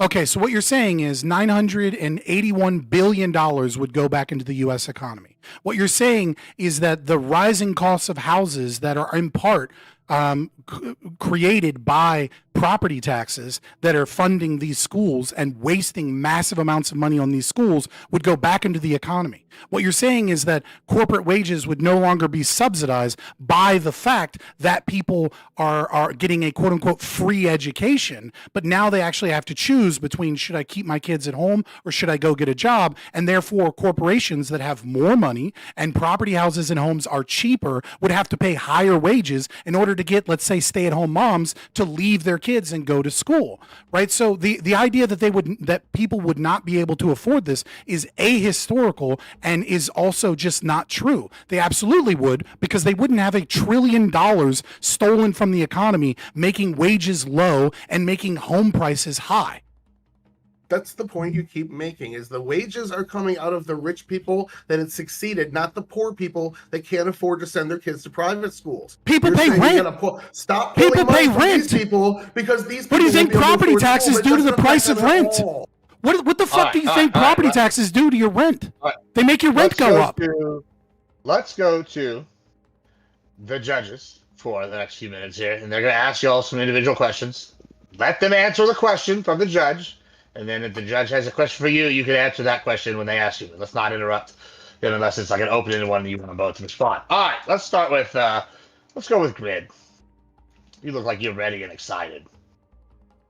Grid's muted. Though. You're muted. I muted myself. I apologize. So a couple of things. First, I'm not intending to fact check you. I just happened to look up because I wanted to understand where the Department of Education gets its money. Where it gets its money is not from property taxes. It gets it from federal taxes, which include income and corporate taxes. Property taxes are at the state level. The Department of Education is not state level, so you're wrong factually. Tyler, I apologize for that. Now, obviously, the schools, local schools get public That's like 8% of the funding. Public schools in local areas, towns, get money from property taxes, but not as much as you think. It's divvied up, and that's one of the reasons why a lot of places like Tennessee and Texas are looking at getting rid of using property taxes to pay for schooling, because we're already the Department of Education is already wasting enough of that money. The Department of Education, if you were to take the $950 billion and divide it by the number of students in the U.S., it'd be $22,000 per student, which would actually cover private school in most places. So I think you guys are both kind of off base on this. But that's okay. That's okay. I have a question for Fabian, and that is one of the things you talk about is the racist and elitist aspect of it. You guys haven't gotten into that. You got kind of stuck and tied up into the money thing of it. Can you please walk us through that a little more? Yeah, this is going to be an incredibly unpopular opinion that makes me sound like a groiper, but it's the truth, which is welfare programs in general are a form of white genocide. They simply are. And that just is what it is.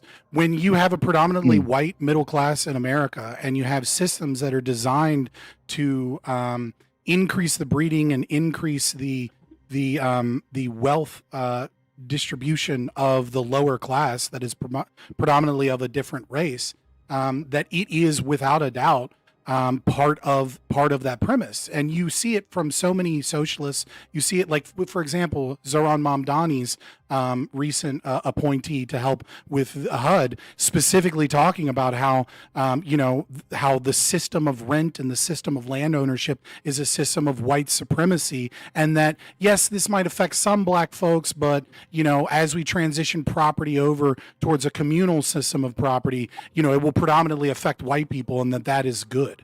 Right. The people, like, there is this idea that this is like some conspiracy theory, but the fact of the matter is that when you steal money from the productive middle class and you steal money from corporations, but not actually the rich people that own these corporations, and you funnel money towards rich people that are engaged in nonprofit organizations and, rubbing shoulders with politicians, and you funnel money to a parasite class at the bottom, that this is a racist system that is propped up by ideologues that want to level out economic disparities. And what they want to do is they want to bleed out the middle class, which is the more educated, the more productive class, and make their life more difficult, make it more difficult for them to breed, make it more difficult for them to have businesses, so that we can have a permanent subclass, a permanent underclass.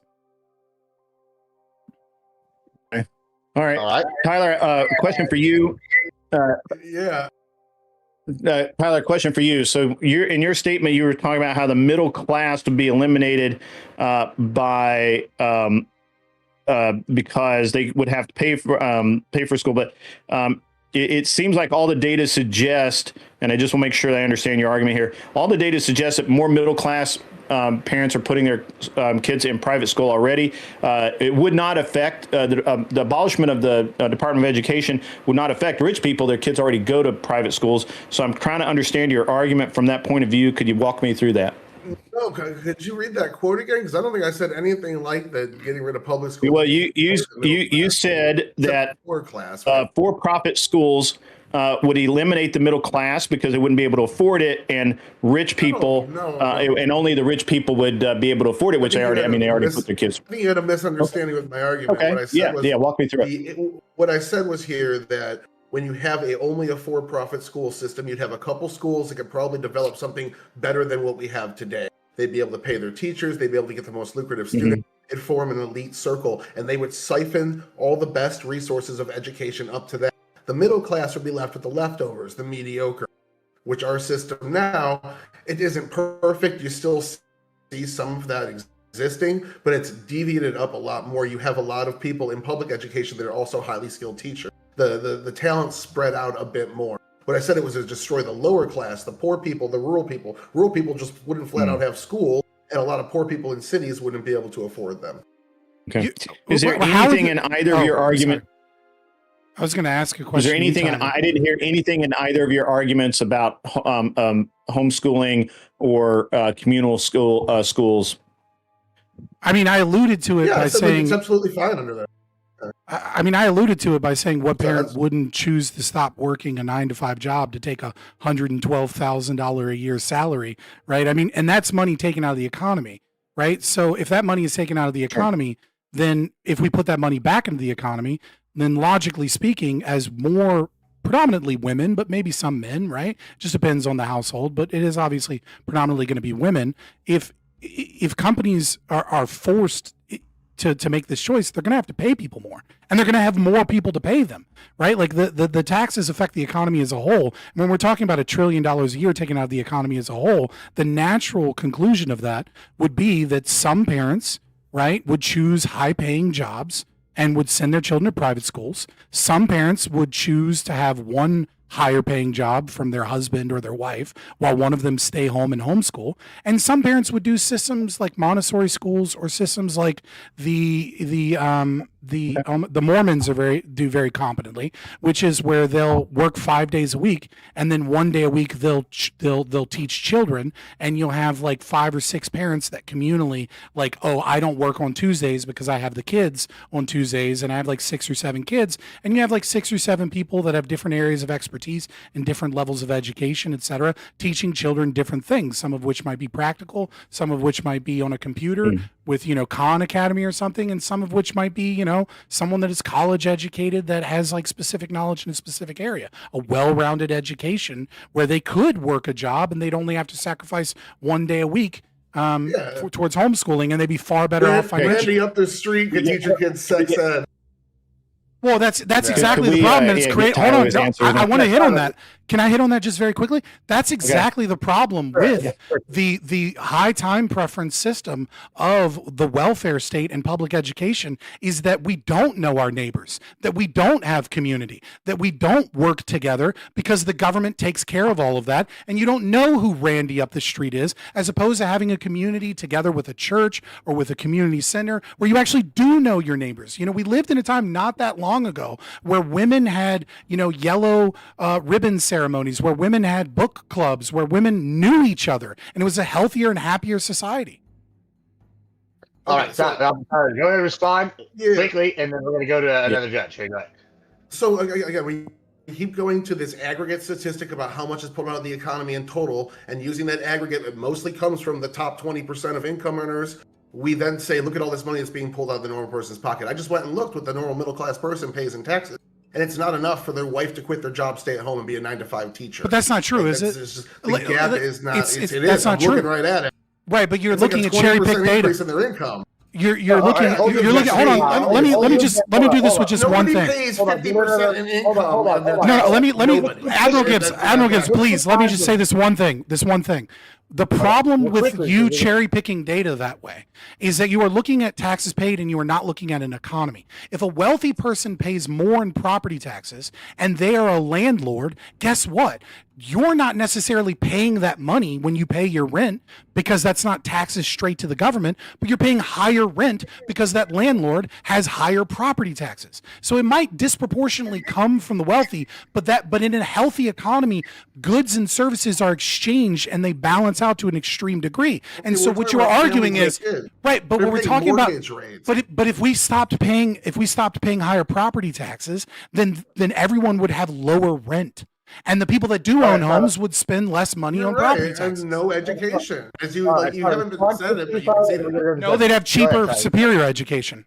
No, they Hold on, have let him respond. Let him respond. We get back to this in the open. Put a pin in it. Go ahead, Tyler, real quick. I'll give you like 15 seconds to respond, then we're gonna go to the next judge. Go ahead.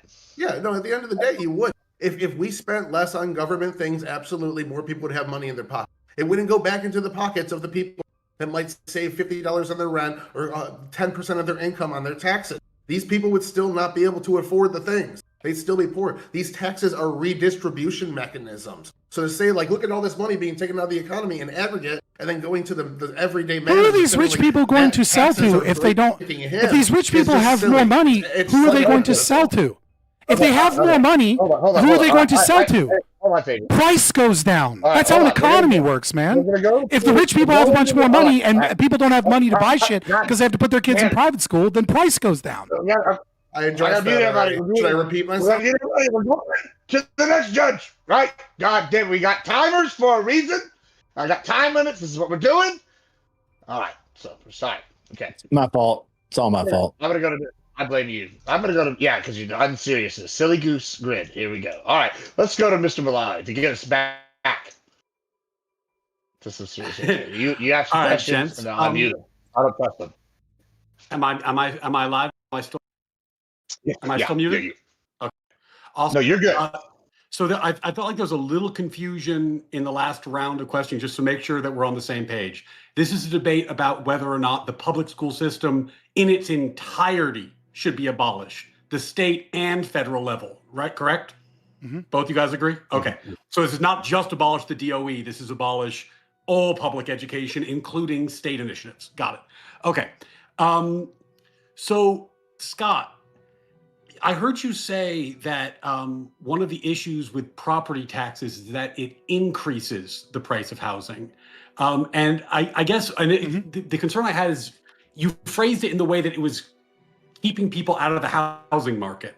And at least in the area where I work, I've seen the opposite, because I'm not saying for commercial, but for residential, like single family houses, you have New Jersey, you have New York, which have high property taxes. You have Connecticut, which has low property taxes, right? And those are that's the tri-state area that commutes into New York City. Connecticut has by far the highest property value. And at least my understanding is it has the highest property value because the tax rate actually pushes down the value in a high tax jurisdiction like New Jersey. So can you expand on why you think that getting rid of these taxes would decrease property values rather than increase them? So there's two problems with your example. Number one, your example is relative, right? So you're comparing two situations and saying, well, one of the reasons why the property values are higher here is because the property taxes are so much lower here. And that very well may be true in a microcosm, but when you zoom out to the macro, if you were to drastically reduce property taxes across the entire country, then this concept of one area having lower property taxes, thus the overall value as an investment of this product that is housing increases would vanish, right? Because it is only a boon because the surrounding areas have high property taxes. If we were to get rid of high property taxes across the board, then you would see a general decrease in the money out of pocket in order to move into a home, right? You might not necessarily see a drastic increase in the evaluation of the property or the mortgage payment if the mortgage payment isn't including property tax, right? But it is kind of on its face, it should be kind of like obvious that if everywhere there were, let's say, no property taxes, right, then obviously your monthly mortgage payment, if your monthly mortgage payment included property taxes, would go down. And that this idea that one area has lower property taxes, thus the evaluation of property goes up, it only works because it's under a system where many areas that are good places to live in, that have good schools, also have outlandish property taxes. Just real quick, Ryan, just for clarification to you, Mr. Lai, I got a question. Did you just say Connecticut has low property taxes? As compared to New York and New Jersey, real low. Oh, well, Yeah. yeah, comparatively. They're the third highest, though. You just compare them to number 1 and number 2. Well, but I mean, hey, look, man. That when you're And making by a the way, comparison, the number one cost to educate a child is New York, and the number 2 is New Jersey. So it almost seems like there's these shitty places to live with high property taxes, where the homes aren't very valuable, and it's because of this education system that steals so much money in property taxes in order to in order for public education. The homes are tremendous. I'm not nearly as wealthy as I thought I was. I just found out. Weirdly, the homes are tremendously valuable in Connecticut, but I guess, and I don't want to get lost in the sauce on this, but I guess, Scott, the difference I was saying is that I think for a lot of people who are first-time buyers, the issue with buying in is not your monthly payment, it's the down payment. So the property value, if that spikes and you got to put 20% together, that's quite burdensome just to get in the door, regardless of what your monthly. I mean, there are VHA loans. In the next round. There are VHA loans, and there are other ways to reduce the down payment on the house. Obviously, there are regulations that were put in place after the 2009 financial collapse, which requires more down payments. That does price out the poor and the middle class to a certain degree, and maybe that was healthy for the economy in isolation. There are a lot of things that go into the cost of housing. My argument is very simple, is that when you say, oh, well, only the wealthy are paying these high property taxes, what I'm saying is that, well, if any of those wealthy are landlords, then that increased cost is obviously passed down to someone, if those aren't investment properties, but those are properties that are being utilized in rent, and that obviously leads to some level of cost that is pushed down to the middle class that isn't necessarily calculated as a tax on the middle class. For your system to work, abolishing public schools, would it require that we also do all these other things that we've kind of touched on? Abolishing, the property taxes, abolishing these federal regulations that made buying homes harder, and I'm sure there'll be more that come up. It wouldn't necessarily. Is it part of a package deal? You need to do all these things. It wouldn't necessarily require those things, though. Obviously, as an ANCAP, I would advocate for all of those things. I will say this, however, which is that people look at taxes the wrong way. They look at taxes as how much is the government taking, when the truth is taxes is how much is the government spending. And the reason that this is an important distinction is because when the government spends money that it doesn't have, this is passed on to the American people as a form of inflation, right? When the government spent money that it didn't have during COVID, all of a sudden our grocery bills doubled. Okay, and so it's not really a tax. And so when you look up the numbers, only the wealthy are paying the taxes. And yet your grocery bill, it costs twice as much because your currency has been devalued because the government spent. So even if we didn't get rid of all of these taxes, though I would advocate for them, if the government stopped spending $981 billion a year, then that would mean that the government was paying money off on its debts with that money, that we had less debt, that we were becoming solvent, that the government was spending less money that it didn't have. And the overall effect over time was that our wages wouldn't be stagnant compared to the inflation that we're paying at the grocery store. And we wouldn't just see rent go up and groceries go up as we continue to struggle. Because at the end of the day, taxes is not really the money that the government takes. Taxes is really the money that the government spends.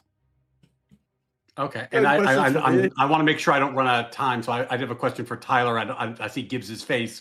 Tyler, I talk about being a lawyer a lot, but I'm also a former teacher. And one of the things that happened when I was teaching is I taught at a charter school. And an oddity of charter schools is that all you have to do to get in is sign a lottery, right? Like there's no cost, there's nothing to it. It's just write your name on a form. We draw your name out of a hat. But that actually did eliminate the bottom 10% of all parents, because the bottom 10% of all parents aren't engaged enough to even sign the lottery. So I guess my question for you, Tyler, is you talk about equality of opportunity. I'd like to give you maybe a chance to address how you think public schools serve the worst performing, the hardest to educate, the neediest, disability, et cetera, families, and maybe what you think would happen if we switch to Scott's system, and then if Scott has a rebuttal, maybe we can hear that too. I would have to imagine if we switch. No rebuttal. Yeah, it'd take like 2 hours. I have to imagine if we switch to Scott's system, maybe that kid would cost more to get into a private school or something like that. Where in my system, it might not be the best. Again, I even admitted before, if we go to Scott's system, you might find 1 or 2 or 3 schools that can do it significantly better than our public school system. They'd just be extremely limited and only cut off for the elites. So there could definitely be a way to help these troubled youth. More, I'm saying that in his system, they'd get left behind, where in ours, we just do our best with them. These are generally kids that come from a broken home, poor neighborhood. They rely on that redistribution. We've had a lot of talk about taxes here. A lot of that money that's taken on taxes is taken from rich people and given to poor. I think it was Mitt Romney got in trouble for saying 47% of our country gets more out of the tax system than they put in. So a big factor here we're forgetting about when we talk about these taxes is the redistribution mechanism that comes as a result of them. Generally, young people are the poorest in our society, fresh out of college, just got married, trying to buy a home, have their first kid. These are the people that need that redistribution. And then you get to the broken home element of that. This kid would just completely get left behind in any other system. And even if our system doesn't perfectly correct for it, doesn't always hit the nail on the head, some fall through the crack, it's the only opportunity they would have gotten. It's the only opportunity rural people would get. It's the only opportunity a lot of people in inner cities that are poor will get, is this redistribution mechanism that comes from taxes. So just letting rich people keep their money and telling poor people, sorry, you can't afford an education, just to me is like a way to ruin your entire nation. All right, thank you so much. All right, we're gonna go to Abby now. If you got any questions, let's go see what you got I here. was gonna go back to so for Tyler, it seemed in your opening that you were saying, and correct me if I'm wrong, we get rid of public schools and the only options you're really left with are homeschool or private school. And from my understanding, statistically, homeschooled kids perform 15 to 20 points higher on most standardized testing, and private school kids also perform higher. So why would that be a bad thing? I don't think it would be a bad thing. And I'd even make concessions that our current system's not kind enough in terms of maybe we could even shift to a voucher program to allow more people that want to homeschool to have that ability, and more people that want to send their kids to a private school to have that ability. But that would still allow the public option for everyone else. And the government is not the most efficient. They're always going to spend more money to have sometimes lesser or at least close to goals of the private sector. But the reason why you need that is because if it's just money-based, everybody that lives in the country that's in these low-density areas will either have to drive 100 miles to go to school every day or just won't flat out have it because there's no financial incentive to put a schoolhouse there for 20 kids. So it has to exist, in my opinion, as well. So I guess follow up to that would be, so in that world where we would still have the FDA, that's because if we got rid of public schooling, the religious communities wouldn't step in to school those people. They may. I'm sure other people would step in too, but it wouldn't be universal. There'd be a lot more people falling through the cracks. That's the reason I brought up the government's enforcement mechanism. You have to have the state legally compelling you to send your kids to school. Otherwise, you lose that universality. And then you also get the single standard. When you have government school, you have a government school standard. That standard is how you get doctors speaking a universal language, doing things universally. That was that whole point I went through there. If you absolutely, like, other people could step in, but like your church is not going to be an expert on teaching you rocket science. You want a specialist in that.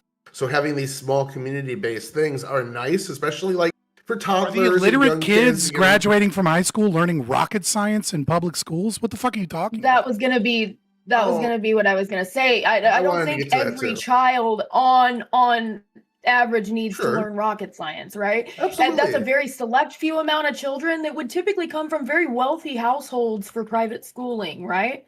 So yeah, a lot of the anecdotes that were brought up of like these cities that have tried these like stupid leftist policies in schools to help out racial equity and racial education and things like that have led to these really stupid situations where you see like 80% literacy rates in given cities. These are anecdotes. They're bad. I agree they're bad, but that's throwing the baby out with the bathwater just because a few cities got it wrong.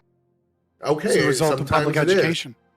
But at the end of the day, democracy is the people having a say in what their kids learn. And if you just say, hey, I'm going to hire this company to do it, you're at the mercy of the company. I'd rather have a say in what my kids learn when they go to school. The exact opposite is So true. it's better Under to be at the democracy, mercy of a I'm sorry. company. I mean, than the mercy of the. I mean that. So you're saying it's better to be at the mercy, leave your children at the mercy of the government, what the government decides they should learn, than to leave them at the mercy of whatever company you as a parent decide to join and work for. Well, it's the government sector that you are participating in. You get to vote for, you get to petition against, you get to show up to hearings and scrutinize. Whereas if you're in a rural area again and you have one schoolhouse you get to choose from, that's it. Like you don't get a say at all. You don't Starlink get to go in exists. Corporations are known for giving the people at the bottom a voice and caring what they have to say. It's not They just a are? contract that you sign up to show up to work from this time to this time to. Well, that's basically what you're saying. You're saying it's So better because with Pfizer a gave corporation, people- you would have a voice and you would be able to fight against the corporation that you work for or the government. You have a voice. No, It's- they no say one if has you a don't voice. want their service, you, You get don't the have a hell voice outta with public school. Yeah, if you say if no one wants, this is why we invented Title IIs in our government, is because like there were so many certain areas that only had one access to electricity, and they were turning people down based off criteria. It's like electricity is too important of a function for people to survive and not be in a third world part of America. So we guarantee that you're going to get electricity from this company.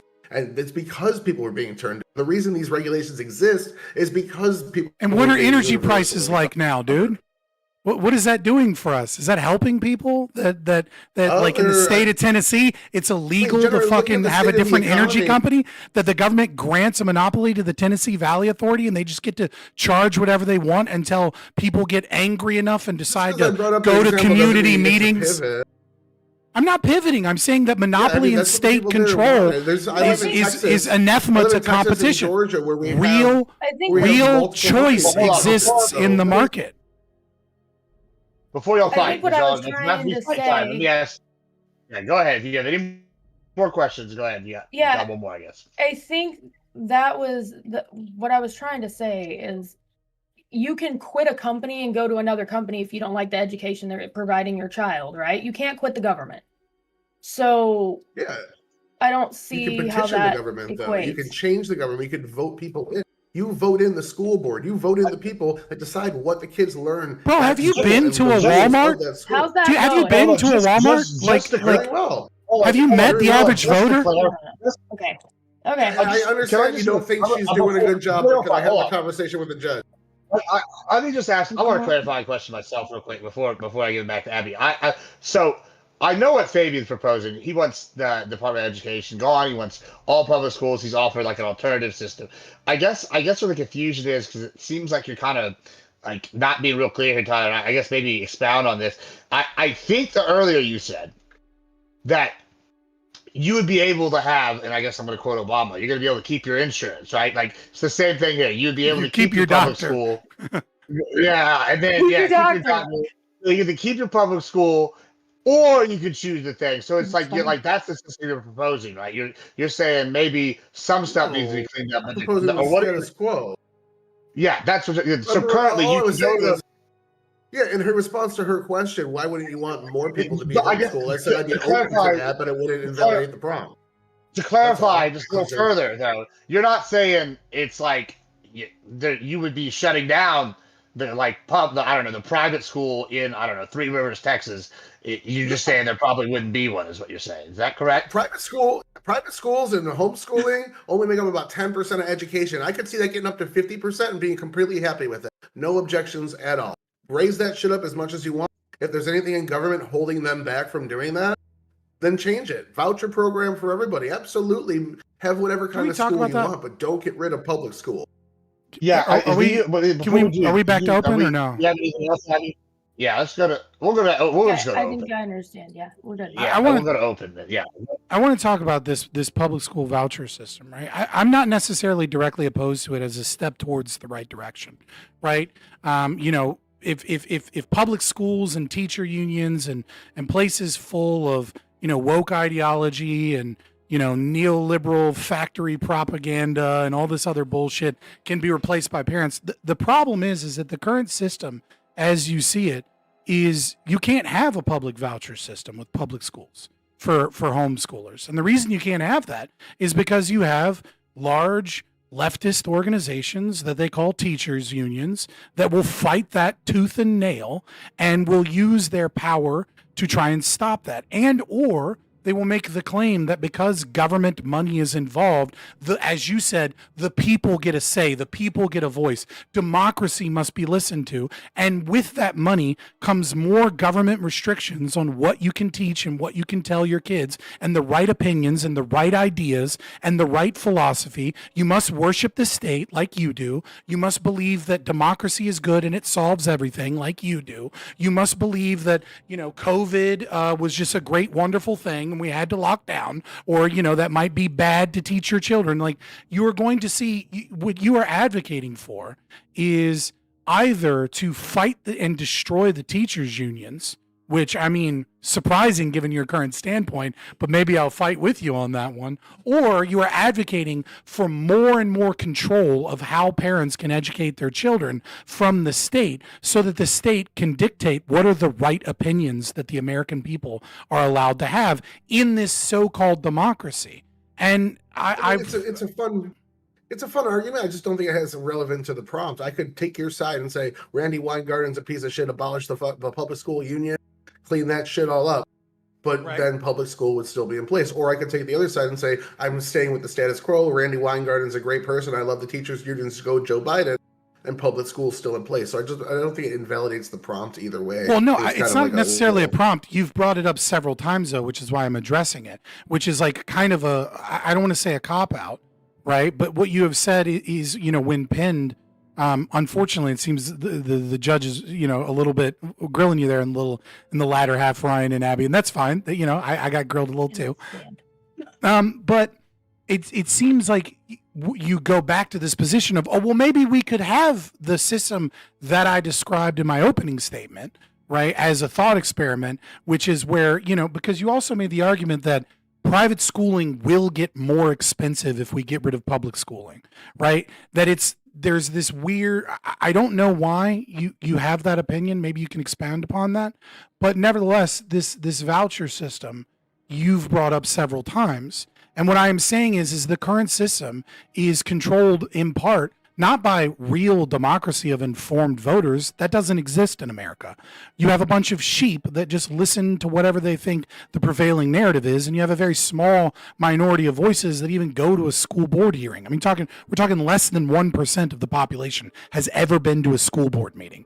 And so this idea that this is superior to a parent being able to go into the market where they're forced to compete and where they're forced to innovate, as opposed to a corrupt system that is just printing money, so much so that even now where you're forced to subsidize public education, it's still in many places half the price of public schooling to educate your children in private schooling. Where are you getting these inevitabilities of a free market system from? What philosophy or historical evidence do you have to suggest all this? I'm skipping over all that because of the prompt. I'm working around specifically the prompt.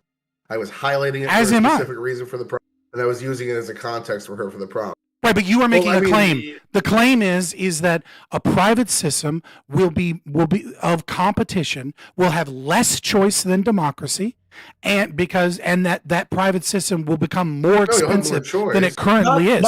That was the arguments that you made. More choice. But before we get lost in the weeds of this, I want to give you a chance. I didn't make either of those claims. Yeah, I want you to answer a claim. Hold on. Let me just jump in here real quick.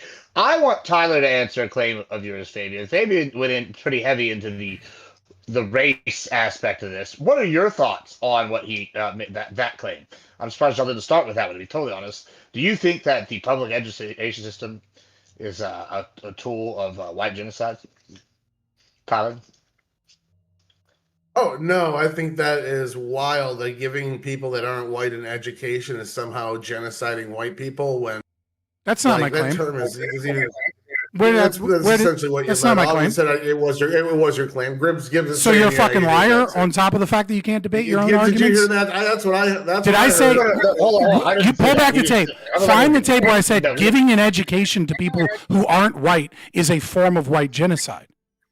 If you can't steel my position, then you can't argue against it. Steel man it. What is my position? People into school That's what I heard. I said it in the beginning and the end of the opening statement. Would you like me to reread it? So I can just skip that. But So would you like me to reread it? That specific part again? Yeah. Yeah, sure. I can. In the opening statement, I said, and quote, public schooling in America is a racist, classist, eugenic system designed to strangle wealth and opportunity from the middle class, lower the birth rates for the competitive class against the wealthy elite, incentivize the unproductive class into servitude, indoctrinate the lower classes into status socialism, and create a market imbalance to disempower men in an orchestrated gender war. It is one of the most evil institutions, yada, yada, yada. At no point did I mention giving it. You led in with, this makes me sound like a graper right before you said it.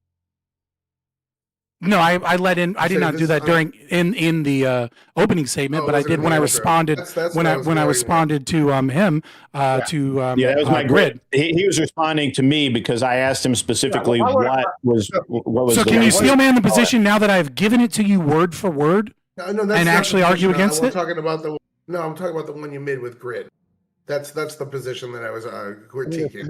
And at no point when I spoke to Grid did I say that giving an education to brown and black people. What I said is that a system that is designed to strangle the middle class that is predominantly white, and you have activists in teachers unions and in property that say that the concept of ownership of property is white supremacy. This is everywhere in the literature.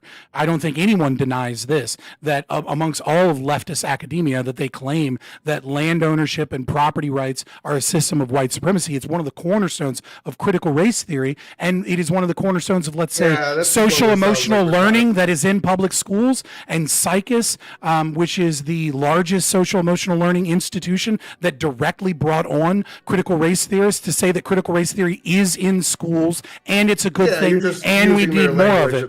Right. No, what I'm saying is that if they claim that they want to indoctrinate children through public schools against the concept of private property because private property is white supremacy, if their own literature says that we want to use public schools to put children into the learning zone of uncomfortability by making them go through struggle sessions about their race, if that is the largest institutions in America that engage in sex education, right, then that is what they are doing, and that is what this system supports. It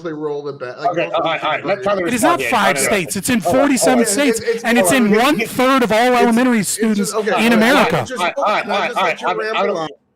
him 30 seconds or so. Yeah. There you go. So it's just more of taking the worst examples from a handful of leftist. Is 1/3 of all all elementary schools the worst example? Well, you're lying. You're ignoring the statements that I made to lie. Don't obfuscate. It's not a few. It is in way more than 5 states. This is a lie. Majority of schools don't do this. 1/3 of all elementary schools. All right. God damn it. Your boy's making me work for my fucking food today. I don't like this. All right, here's what's gonna happen. You're gonna get 30 seconds. Go uninterrupted. I know if he lies, I know you're gonna want to rage out, but just wait till he says all of his lies. You're here for 30 seconds, and then rage out. All right, go ahead, Tyler, and then I'm gonna get you in 30 seconds. I misunderstood. I understand what you're saying now. This is just more highlight the worst examples, pretend like those are the norm, and then say this justifies throwing the baby out with the bathwater, despite the fact that like 80-90% of schools in the United States don't operate under the gender and DEI bullshit that you see in a handful of areas. Like California, I've looked specifically into the policy in Oregon, and a couple other states are doing it. The vast majority aren't. This was decided last election. Exit polls showed it. This was a big deal for people. School boards flipped Republican across the country. So this is on the way out the door for anywhere but a blue lockdown state. It is not the norm of our education system. It was a political experiment that failed. That's all. Now it's open again. There you go. Yeah, this is just not true. This is just not true. Like Psychus, I'm just looking it up now, right? All 50 states have adopted social emotional learning. Every single state in America has SEL programs. 27 adopted K through 12 SEL. You don't know what SEL is if you think that means what you think. Like, if you think I that's challenge not what anyone that's in the audience or any judge after this debate to go look up transformative social emotional learning on Google Scholar, read the research of how social emotional learning is a system that is to be used to create a critical democracy to stop white supremacy. I challenge anyone to look at Psychus, which is the #1 in America sex education company that schools use to write their sex education teaching policies. Like Paulo Freire, right? Paulo Freire is the #1 cited academic in academia. Okay, Paulo Freire is the #1. That is the person that wrote Pedagogy of the Oppressed, which has double the citations in English alone of Sigmund Freud. Okay, and that book specifically is how do we use the education system as a means of Marxist indoctrination? How do we use the process of teaching children how to read? You can laugh about it, but it's the #1 cited academia. I've heard these arguments already. You're gish galloping. You're making. I'm not gish galloping. I'm giving example after example after example about what you said is just not true. Even required reading. You run a Paulo Freire. And then you cited the most cited book in all of academia is just some irrelevant book. Paulo Freire was a guy that worked inside of a capitalist administration that worked for the education secretary and developed some techniques of teaching literacy to people using some different versions of cultural communist pedagogy. It's a vague ass transition that James Lindsay uses. I've heard all this already. You just here. They're not theories when the #1 cited source, the #1 cited academic is a Marxist and the book that is the #1 cited book from that academic is a book on how to indoctrinate people into Marxist thought. He was the head of his educational field for his country, did a lot of good work for education generally. So the fact that he was a Marxist, and the only so he was a good guy. He was a good guy. Guys, it's actually good when the public education system is completely. Yeah, this is nonsense. I don't think fear-mongering somebody was a communist. I'm not fear-mongering that someone was a communist. There are plenty of people that were communists and made contributions. We can't teach anything he said because he's a socialist. We can't say anything he said because he was a socialist. Ignore this is a completely disingenuous argument that you are running away from the facts. This is completely disingenuous. You lied about social emotional learning, saying that it's only in California and a couple of other states. You don't know anything about Psychus, and then you all of a sudden magically do know about Psychus, and it's actually not that big of a deal. And then you don't know anything about the fact that Paulo Freire's the #1 cited academic in pedagogy and in academia in general. The main work that is being cited is Pedagogy of the Oppressed. The main book that is being cited that has over 200,000 citations in English alone, much less in other languages. Literacy to the book is about to a bunch of natives that didn't know how to read. That's what. By what means? You're saying it's by what means? He was you already admitted it on how to teach people that were in their adult age how to read. He did use some pedagogy in there. He did say the literacy should be in the. Of course, he used pedagogy. That's the whole point of teaching. That's not the issue. It's not pedagogy. It's pedagogy of the oppressed. Was a study breakdown on how to teach education to people of adult age that couldn't read. It wasn't like this is what Karl utilizing class consciousness as the main vector of education, which is what social emotional learning is. You're bullshitting. So what? You're just saying socialism and communism. It's all a red scare. We don't believe in any of that. It is. That's exactly what he was a socialist. Right. You have no fucking argument. It was his book, so obviously that's bad. It proves that every state is doing gender theory because they read Paulo Freire's book from the 1970s. No, it's one piece. It's one piece of evidence. Amongst a list of evidence that you all called gish galloping, because apparently it's gish galloping to give multiple pieces of evidence as to why what you said is not true. That's not a gish gallop, by the way. Gish gallop is making multiple arguments that are not connected. With gender theory. or DEI or anything. I didn't say it had anything to do with gender theory. DEI or gender theory. I will say, I will say that gender theory and queer theory is a form of critical theory, without a doubt. Yes, obviously. Anybody, and no one would deny that. That I made that you were critiquing was about 5 states teaching gender theory, and you're like, but they all teach social emotional learning and Paulo Freire. So 45 states have no concept of gender theory whatsoever. That's your claim? You shifted. They may have some, but they don't teach it. They don't teach it to the level where parents were appalled about and voting against. Yeah, most states don't allow. Well, they don't teach it that much, so it doesn't exist. Look, the argument that we are critiquing is my opening argument, where you made the claim that I am saying that educating black and brown people is a form of white genocide. And what I'm saying is that no, that is not the case. What I'm saying, I agree.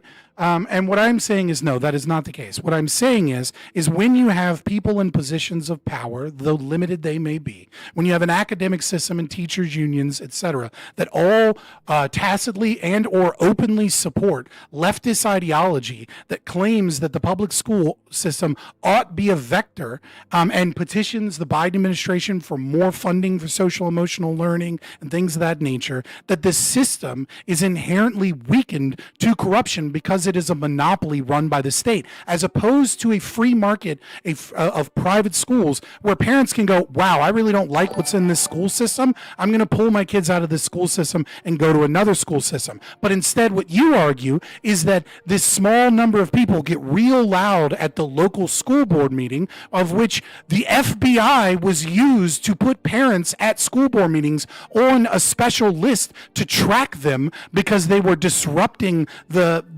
school system.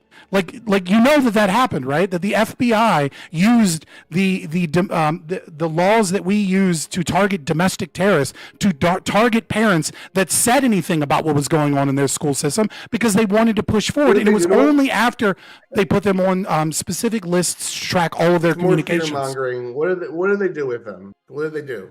They targeted them to record all of their messages, emails. That implies that they are watching parents, hoping that they can find any forms of connections or things that they disagree with, as opposed. What the fuck is this? If you have nothing to hide, you should let me search your car. Gay ass shit that you are injecting into this fucking system. Do you have any bit of American in you at all? Do you love this country at all? Do you have any concept of liberty at all? Like at the end of the save your fear mongering. No, this isn't a fucking ad-hom. I'm attacking your retarded ass argument that it's fear-mongering to say that the FBI puts parents on fucking watch lists as opposed to the free market actually being able to be a system. All right, cool. Take it over. All right, so we're gonna go to the judges now. It's judges' time and one timetable, and totally unrelated to the prompt or anything. I just thought this was an interesting tidbit.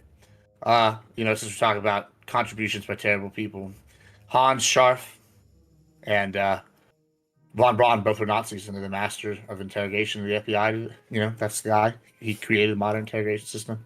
And von Braun, no contributions that I can think of off the top of my head. But interesting facts there. I don't know. We'll start with Mr. Malawi today, I think, for this question session. Who do you got? What's your question? Trying to calm it down so he goes to the lawyer.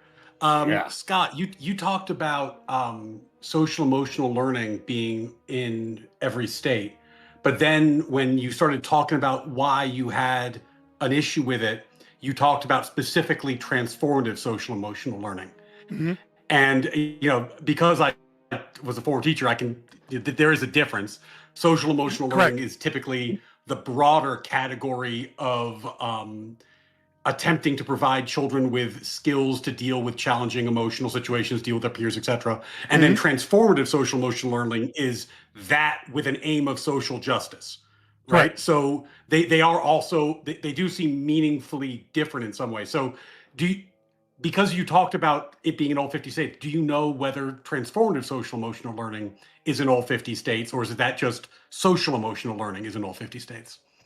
What I said is social emotional learning is in at least 44 states. That there is some level of social emotional learning adopted, but that doesn't mean that it is like a primary program in every classroom. I also said that it was 1/3 of elementary school children, right? Which is the claim by Psychus, which does support transformative social emotional learning and is the largest purveyor of sex education guidelines in America, though that is also not in all 50 states.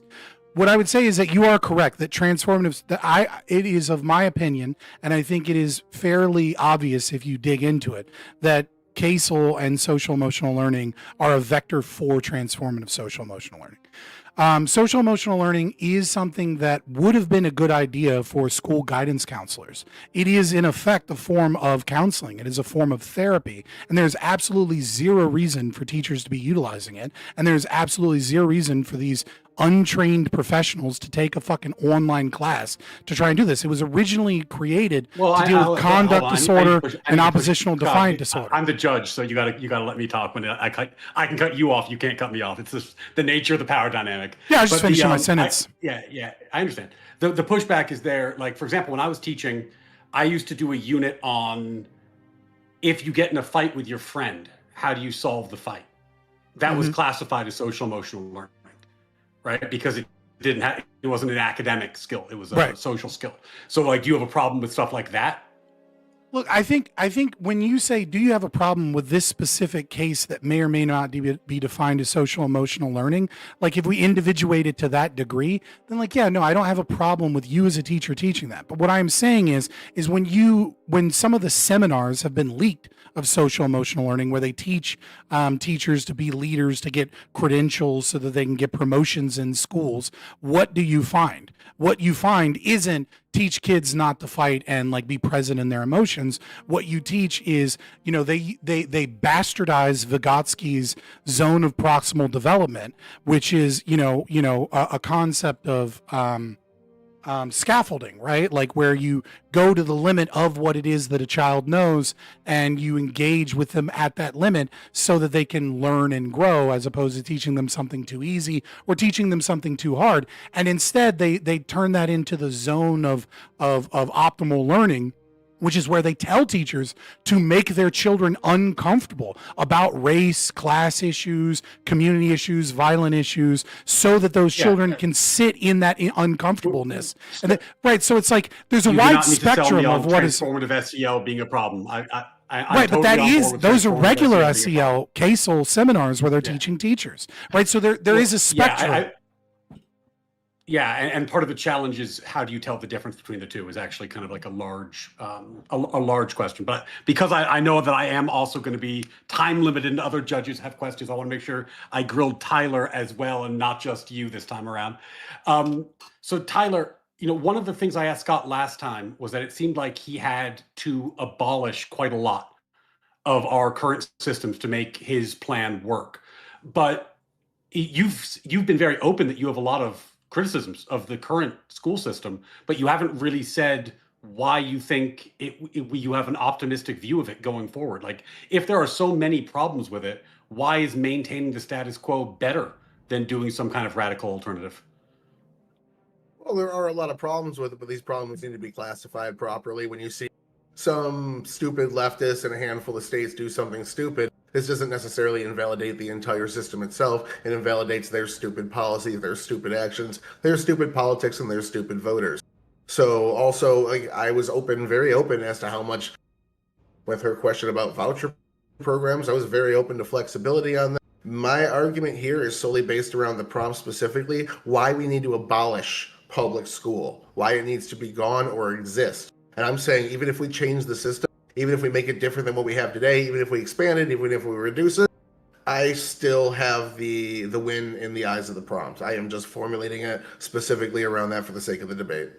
So, but one of the problems that got raised in the last segment, and I think it is one worth talking about, is that education, the people, just the staffs in education, teachers unions, teachers, administrators, the skew is so, and having worked in these places, I can tell you from experience, it is exactly as reported. The skew is so much to the left that you are much more likely to meet somebody who openly identifies as a Marxist than as a conservative in most school settings. So in that kind of ideological landscape, how do you avoid the issues that Fabian is discussing, where you talk about, the inevitable inclusion of Marxist or cultural Marxist ideas. How do you combat that when the people involved are going to naturally favor that over conservative alternatives?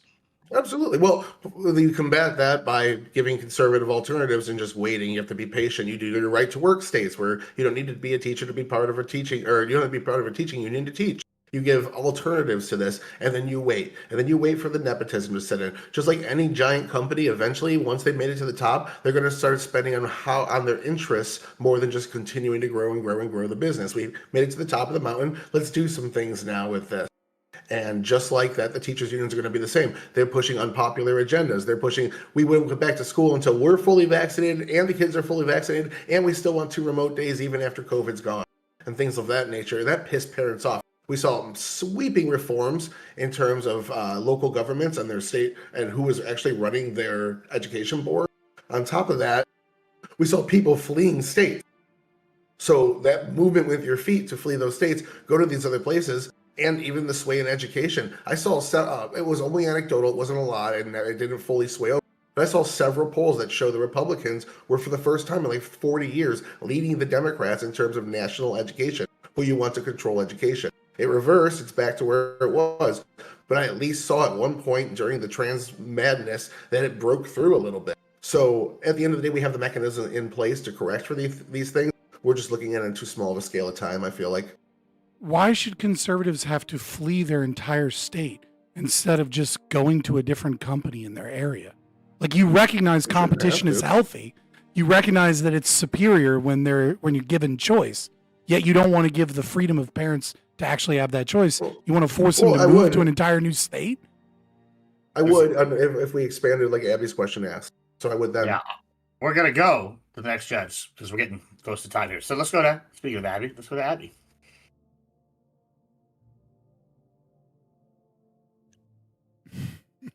So I think Got it. I'm trying to get my thoughts together. If you're not ready, we go to Grid. Grid, are you ready? Yeah, you go. go to Grid. Yeah. Grid looks ready to fight with somebody. I'm ready to hear a judge fight. No, we don't want judge fighting. We want judges asking questions. Go ahead. Grid, you're muted. You're muted on Discord. My bad. So I feel like you guys got off into kind of some weeds there that I didn't really care about and didn't really have I didn't feel like had a lot to do with the actual topic. It was very interesting, but again, it wasn't really there. Question for I'm going to start with Tyler this time. Tyler, question. You keep maintaining that the government needs to be in control of this, and yet would it surprise you to learn that every year since the formation of the Department of Education, the amount of literacy and test scores have declined versus before it existed in 1982 is when it was founded. Would that surprise you to learn that?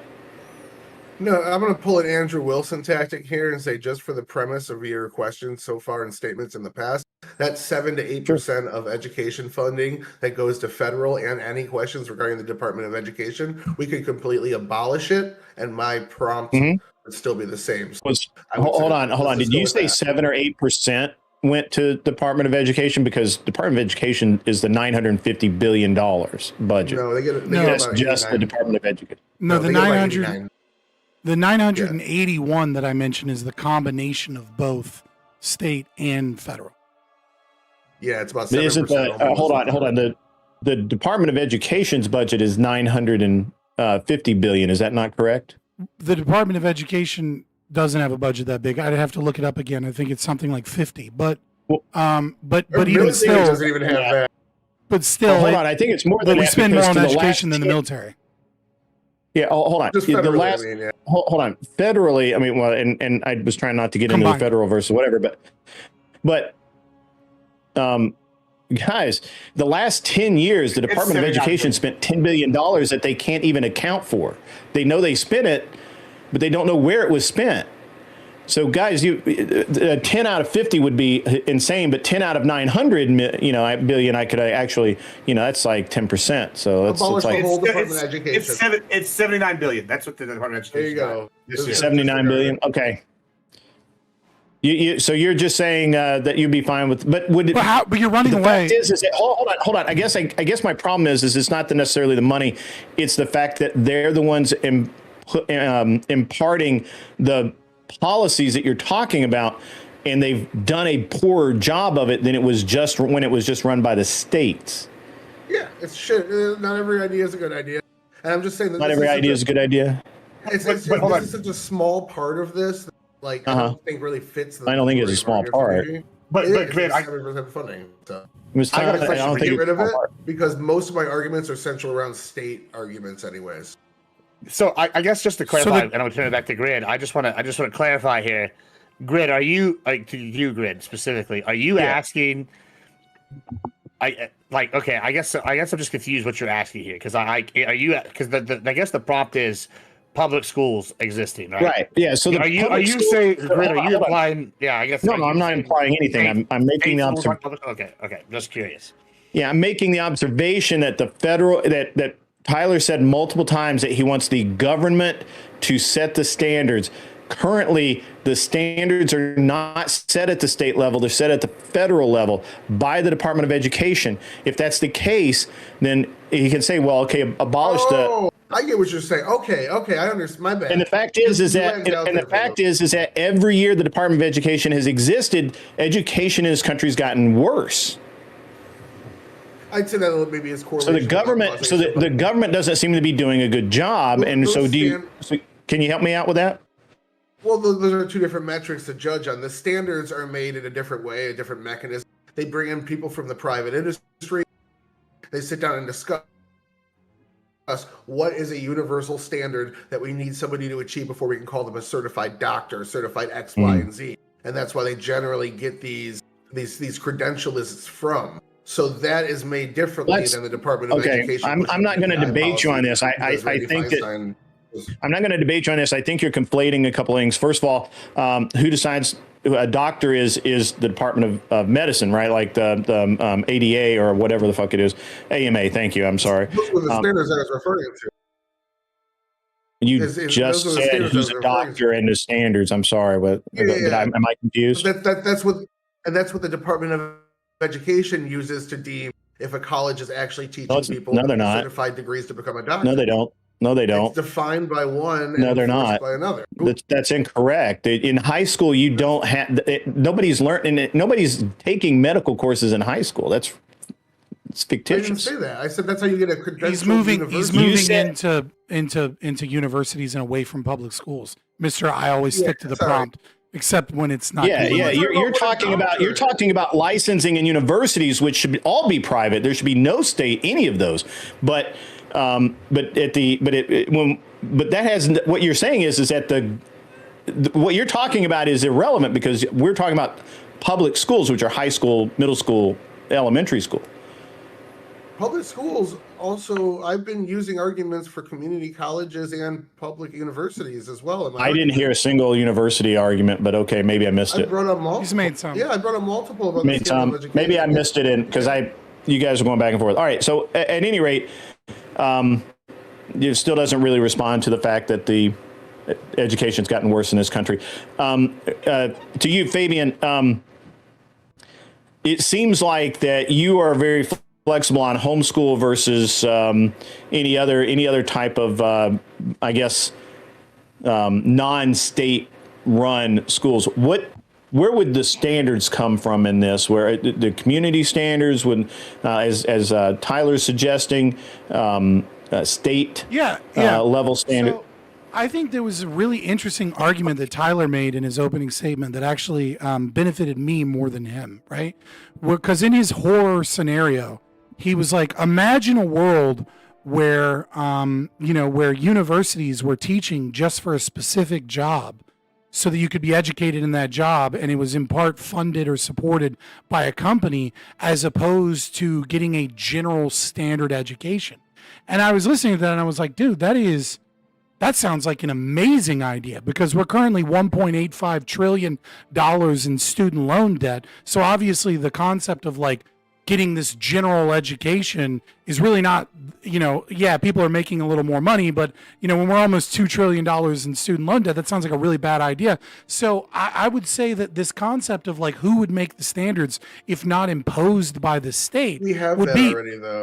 would be who would make those standards. I think in many ways that they would be community led, right? But I think also in many ways, certifications and things like that would come from companies that were trying to poach, young, brilliant minds and things like that, that were trying to sell education. It would be competitive. There would be companies that rate the education standards of like one company or another. Like, for example, ECPI and DeVry, I think both, or sorry, no, ITT Tech were both caught going into nursing homes and targeting veterans with post-traumatic stress disorder and brain damage to try and get them to sign up for college so that they could get money from the GI Bill but never actually go to the college, and then they end up in student loan debt. The point. So the point we already have that. We have, so for instance, I'm in IT, we have the CompTIA A+. And this is something that the industry got together with educators and evaluated the standard that they wanted taught in schools. You can go to a college and take classes on it specifically just for that, and that'll get you into that specific industry. That already exists. What I was talking about is you sign up for a law degree. I was talking about corruption at that point in my introduction. You sign up for a law degree, and you go in, and this college only teaches you part of this segment of law. Yeah, again, but it applies in the same way, right? So my argument is, and my argument and response to you is the same. If you know what you're signing up for, it's great, absolutely. Sure.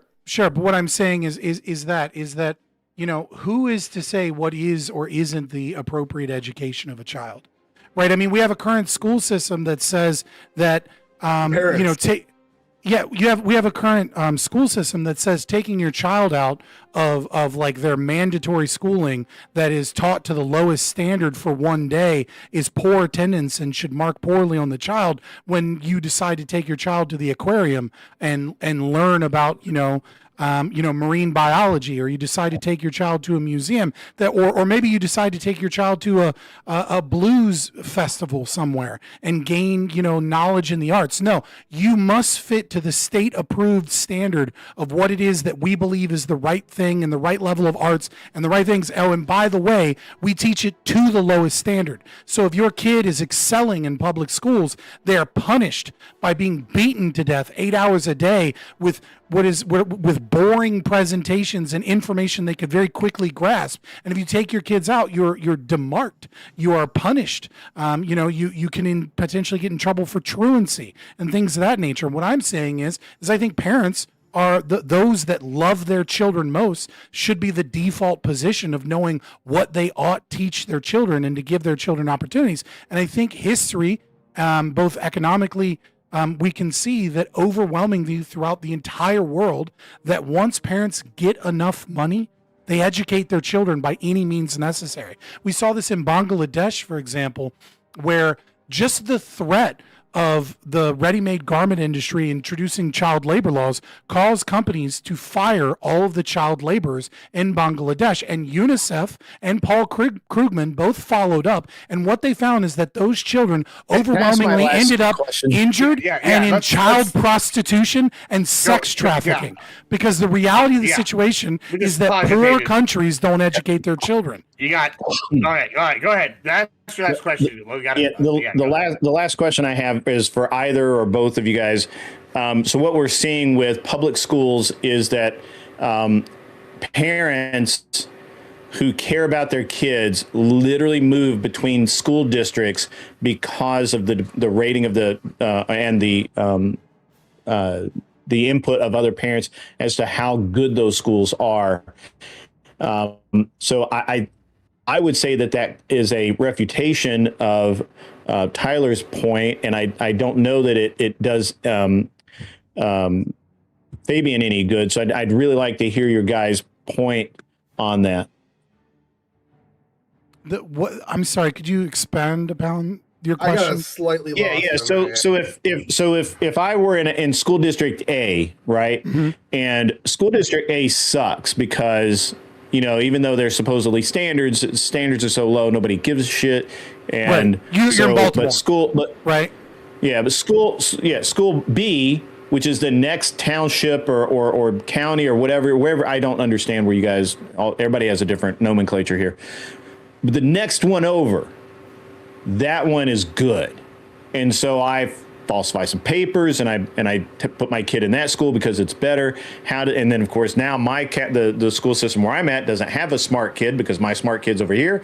And it seems to kind of be a refutation of what Tyler was talking about, this guiding standards, but I don't know that it supports Fabian's argument. So I'm really kind of interested in. I get what you're saying now. Gotcha. So, okay. Yeah, there are standards, but there's just not enough great teachers. There's not enough. Sometimes you have a low income area right next to a medium income area. You just have more money going into that school. Pay better teachers, pay better staff, get better equipment, things of that nature.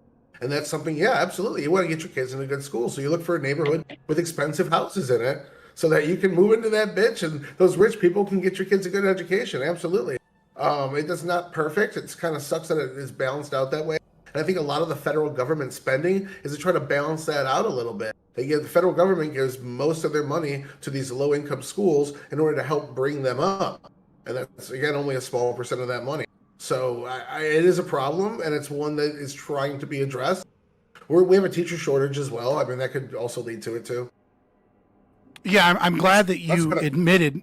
I'm glad. Oh, I'm sorry. He wanted my response as well, but I can forgo and leave it for the opening. Yeah, Or go closing. ahead. Yeah, go ahead. Yeah, I'll give you 20 seconds. You can respond. Well, I'm just. We gotta go to Abby. I'm happy that you concluded alongside with me that the government does spend most of its money per capita per student in lower income schools.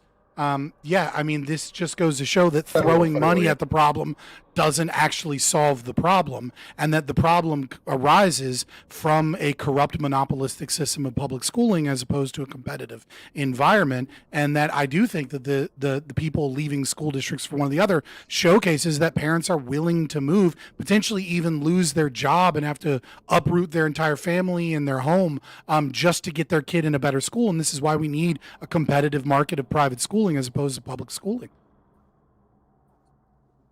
Oh, wow. All right. Perfect. Thank you so much. I wasn't even on purpose, but that was good time. All right, Abby, go ahead. Ask your questions. And then once we're done with those questions, we're going to do one more brief open, and then we're going to close this. All right, go ahead. My question was more around the advocacy for, public colleges. And I think I just want clarity around it. So you're saying that we need public schools also because we need public colleges to be able to set the standard for doctors, lawyers, etc. But from my understanding, only 27% of public college graduates even use the degree they go into the field that they get their degree in. So why should we keep that if it's that low of a rate and people are coming out with hundreds of thousands of dollars worth of debt? I don't understand how the two are correlated though. Are those people coming out with debt and not using their educations the one that are going into these high skilled jobs? Because I don't see that as the case. I see people going to English lit majors and art majors that end up becoming bartenders and things of that nature. Where if somebody goes in to become a doctor, there's such a demand for doctors right now. Why the hell are you not going to go in there and make $200,000 right out the gate, or a lawyer or something of that nature? A lot of those people are using their degrees in the creative class. But yeah, absolutely. There's a lot of stupid, bad degrees that they make available for people, but that's kind of the free market. Who makes them available? Somebody's willing to pay. Who makes it available? The supplier. Right. It's almost like we have a government program called the FDIC that gives college loans to anybody for any retarded ass degree, regardless of whether or not it's productive or marketable. And then the taxpayer is stuck with people that don't pay their student loans, and the economy has $1.85 trillion in student loan debt. It's almost like when the government gets involved, what you get is a lot of gender studies, women's studies degrees, as opposed to people going to a bank and saying, hey, I'd like to get a college degree. And they go, gender studies, women's studies, what's your GPA? Isn't this marketable? How are you going to make money? Fear-mongering? I'm talking about reality. Yes, to throw the baby out with the bathwater. Yes, you're talking about a small percentage I'm not talking about a small percentage. The ones that do pay it off. Most people pay off their student loans just fine. Something like 90%. That's only when you calculate people that graduate college. There are a ton of people that start college, get student loans, and then don't finish college and don't even have the degree to show for it. And we were talking about the fact that the overwhelming majority of people do not use their college degrees. You can't just slap the word fear-mongering on something and then just say, therefore, it's wrong. Yes, I can, because you're trying to use that to invalidate the prompt when all we have to do is change it. We could say you only get the student loan. Yeah, if only we change the prompt, then I'm magically right. No, I'm showcasing that when the government is involved, the prices skyrocket and that people do not benefit from it. Yes, I get that. When you're saying when government is involved, it's always bad because potential bad can happen. What I'm saying is we change the program. I'm saying bad's happening right now. Look outside. Let me get a sentence out. I'm saying we change the program so that we only give these loans to people in high market jobs. That would solve your problem and still not invalidate the prompt. If only we changed the entire system, it'll be fixed. I win prompt. Okay. If we make small tweaks to the policy. All right. That's not going to magically fix the problem. Calmate, mijo. Calmate. All right. Patty, what else you got? I'm good. All right, fight! Now fight, bitches! You got 8 minutes. This is all that's good. Just pick out a problem. So say, there's no other way we can do this besides throw out all the government because there's a problem here, despite the fact that problem that's your argument 95% of the time. No, that's your argument. Is you're saying hold on, pause. Thing happening in 5 states. Throw out all of it. Yeah, I get that you straw man, and that's your only argument that you've had thus far. But your argument is that when I say let people have choice, I wasn't wrong. I was absolutely right, and I bodied you on that. 100%. You were proven to be lying 6 ways from Sunday, and every piece of evidence I gave you, you just called gish galloping. And then the judge came in, was like, actually, you got that wrong. SEL isn't this, and like you went from like me saying 5 schools are teaching DEI and trans rights to say, look at how many schools are teaching SEL, and then with no proof shifted to transformative SEL. I gave tons of proof. You called it. I gave tons of proof. I get that you want to. I get that you want to try and relive what you think is your greatest hits, but you have lied throughout the entire process. So let me move on. I've already bodied you on this. I've already bodied you on this. I have a whole list of things that you're saying that are wrong. So let's go into another thing that you don't understand. No, I've already addressed everything about psychus, how many states it's in, what transformative social emotional learning is. Yeah, I tried to bring up multiple times that you have not addressed. Name one right now. Name one point that I refuse to address. Name one. You have them written down. So, name one. I do. I've just scrolled up to them. Relax. So we got to the filibuster of the topic on boom. Struggling poor people. What you kept going to was your tax argument. So then I refuted that by showing you the bottom of 47. I absolutely addressed that. I absolutely address that. So this is another lie. You say that I didn't address it. Hold on, pause. You say I didn't address it, and then I specifically. Out yet. You don't even know what my critique is. Sorry. Yeah, because I remember you saying it. Your argument is this is a point. Your argument is this is a point I didn't address. No. So you have imaginary points you didn't say that I didn't address. So now I'm. Why would he require mind reading?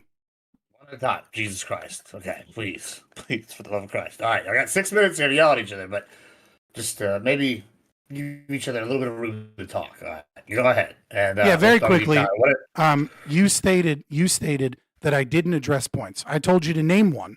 Then you started talking about the point, and you wanted me to finish the point. But the problem is I did address that point. And how I addressed that point was specifically you brought up the tax differential and how a majority of these taxes come from the top 20%. And then I specifically started talking about property taxes and how those taxes are passed down to those people and that it's actually disingenuous. So I did indeed address that point. I talked about property taxes. I talked about the fact that there's nearly $1 trillion taken out of the economy economy. I talked about how individuals, that when there's a supply and demand, and that this is a subsidy for labor because it forces women and people into the market, that when those people pull out of the market, that those companies will have more money to pay employees, and that price exists, and that wage and labor, that labor has a price mechanism as well, and that companies would be forced to pay more people. So that's four different ways I addressed the point that you said I didn't address the point. Well. No, this is why you should let me finish the sentence, because I already acknowledged you said this and responded to it with the fact that 47% of the country takes more out of taxes than they pay in. So getting rid of these taxes, somehow saying their lives would get better, and they'd be able to have one parent quit their job and stay at home and teach for their kids, which was the original context, is complete bullshit. And all you're saying is, if we cut taxes for the rich people, their rent is going to come down so much that you could quit your second job. There's nothing back in that. At the end of the day, if you stop doing taxes, they stop getting the benefits from taxes. The first-time homeowners benefits. Correct. That That's allow my you whole to argument. buy that house. I'm glad that you're bringing up specifically why this is white genocide and why this is a destruction and a punishment against the middle class. Because you're absolutely right, is that the current welfare system, which includes public schools, is a subsidy program that disincentivizes parasites, people that do not actually pay money in, but instead of actually paying taxes, their marginal propensity to consume is over 1.0. And that what it does is it incentivizes people to utilize welfare and to take money as opposed to being productive with their labor and gain money. And then if you take 54% away of people that, see poverty for at least a year. Most of them are people in their 20s that either just graduated school and got married and are trying to buy their first home. Generally, when people are poor and need help is when they're first getting started up, first starting their family. yeah, I wonder why they can't afford a home. That's who this redistribution goes to. I know you Yes. don't like the fact that I'm debunking this point, so you want to change to over here.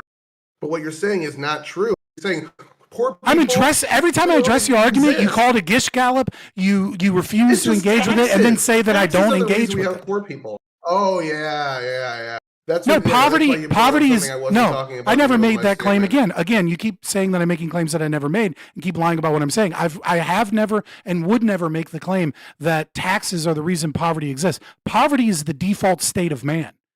Man must work to eat. That is true when Lenin said it. It is true when Jesus said it. And it's true when capitalism says it. It is an absolute fact that in order to be able to gain resources, you need to work to shape your environment by your will to You're too create smart to something be this productive. Stupid. We're talking about a specific context of poverty within an economic realm, not the word poverty generally.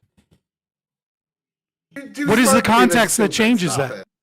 Okay, so like I hate this humble thing. Make the argument. Make the argument. Don't say I'm too smart to be this stupid. The argument.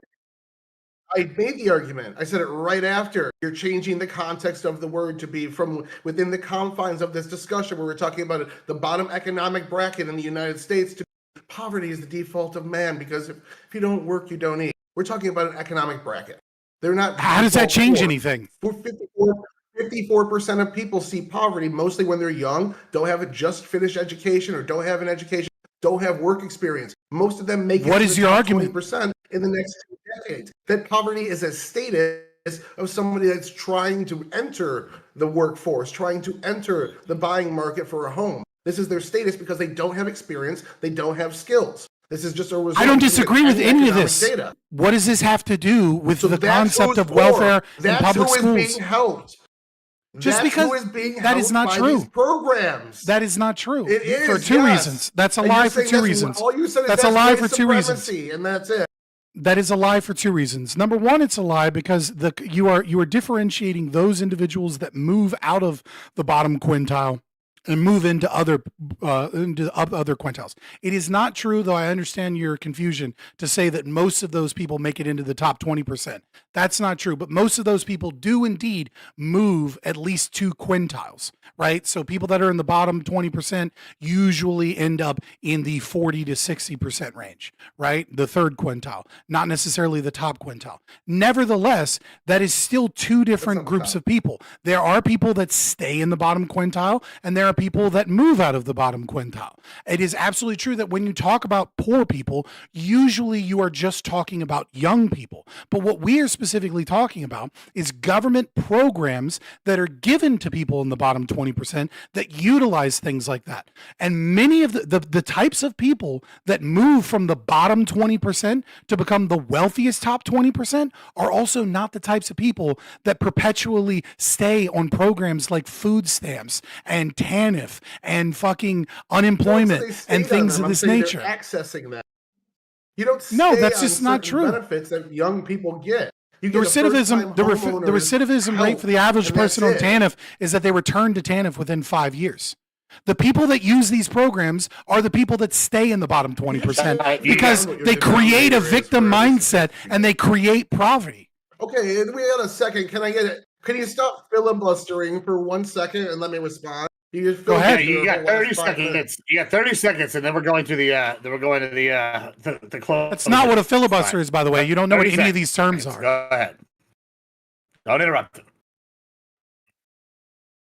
Yeah, that's it. I just don't know. Yeah, you're right. So generally, again, 54% of people see poverty, 73% make it to the top 20% within 20 years. These are people drastically moving up. The vast majority of people accessing these plans to buy their first home, to get help with schools, are people that are trying to buy homes, people that are trying to do everything right and don't yet have the skills or abilities to function in the market.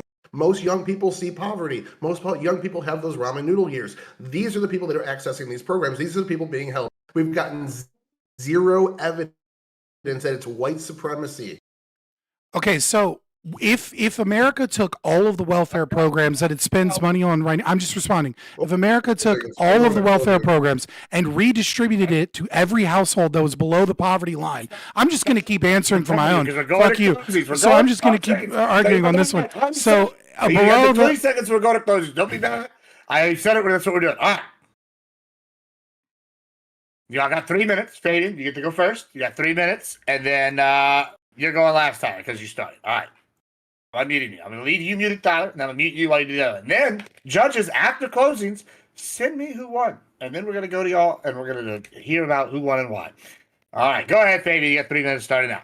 Thank you so much for having me this evening. I have been hyper aggressive because I'm hyper passionate about the theft of $1 trillion, destroying the lives of people all across America, so that they can send children to horrific schools and indoctrinate them into state-based programs that leave them illiterate, uneducated, and full of trauma, whilst their parents spend very little time with their children, leading towards a great mental health decline and a destruction of social ability amongst children. So I'm super passionate about this, and that's why I have to be this way. There was a lot of things I wanted to talk about in this debate, some kind of like unaddressed things. Overall, I reiterate my opening statement. None of that has been refuted. It is obviously true that taxation is theft, that it steals $1 trillion out of the market, and that theft obviously has deleterious economic impacts on everyone. When you steal $1 trillion from the market, that is money that is being stolen from the most valued means, what it is people want to spend money on, and is instead funneled into school programs that are horrific, with teachers that are horrific, with teachers unions that are horrific, and the education says we're getting nothing for it except increased violence and increasingly lower standards in education, and we're losing over the last few decades. We went from one of the most educated and intelligent populations in the world to many countries in Europe, many countries in a few in South America, China and other nations beating us because we just can't keep up when we're stealing so much money. A few of the things that he brought up, one thing that I thought was really interesting that I figured I'd talk about in the closing statement is this concept of doctors. And I think the story of where doctors' certifications come from is actually a great allegory for why government involvement in socialism is such a destructive thing in public education. And, if you don't know the story, I've done some breakdowns on it. Ryan, I think I did one with you and some other people. But the healthcare lodge system was created, and essentially how the story goes of doctors' credentials is that poor people, coal miners, got together and started fraternal organizations to try and collectively get together and say what wages doctors deserved. Instead of trying to negotiate with small doctors' offices, they created organizations. And with those organizations, they were able to get better doctors and better medical treatment for those people. And this really pissed off the rich and the wealthy elite. And so what they started doing is they started petitioning governments and state governments to make these things illegal and to have a certified credentialing system that would be handled by the American Medical Association. And the main reason is that healthcare costs were too low. The biggest complaint that they had was that they were losing money because the poor people were negotiating in a free capitalist market. And so they needed socialism to save them. And the way it saved them was our current doctor shortage today, where doctors do make great money if you go and get an education as a doctor, but they make great money because the AMA artificially keeps us from having enough doctors in our medical field and keeps us unhealthy by utilizing the socialist practices to protect the wealthy elite and to keep the middle class strangled. And so I think that everything that I've said has remained relatively unchallenged, and every point that Tyler made has only supported my arguments.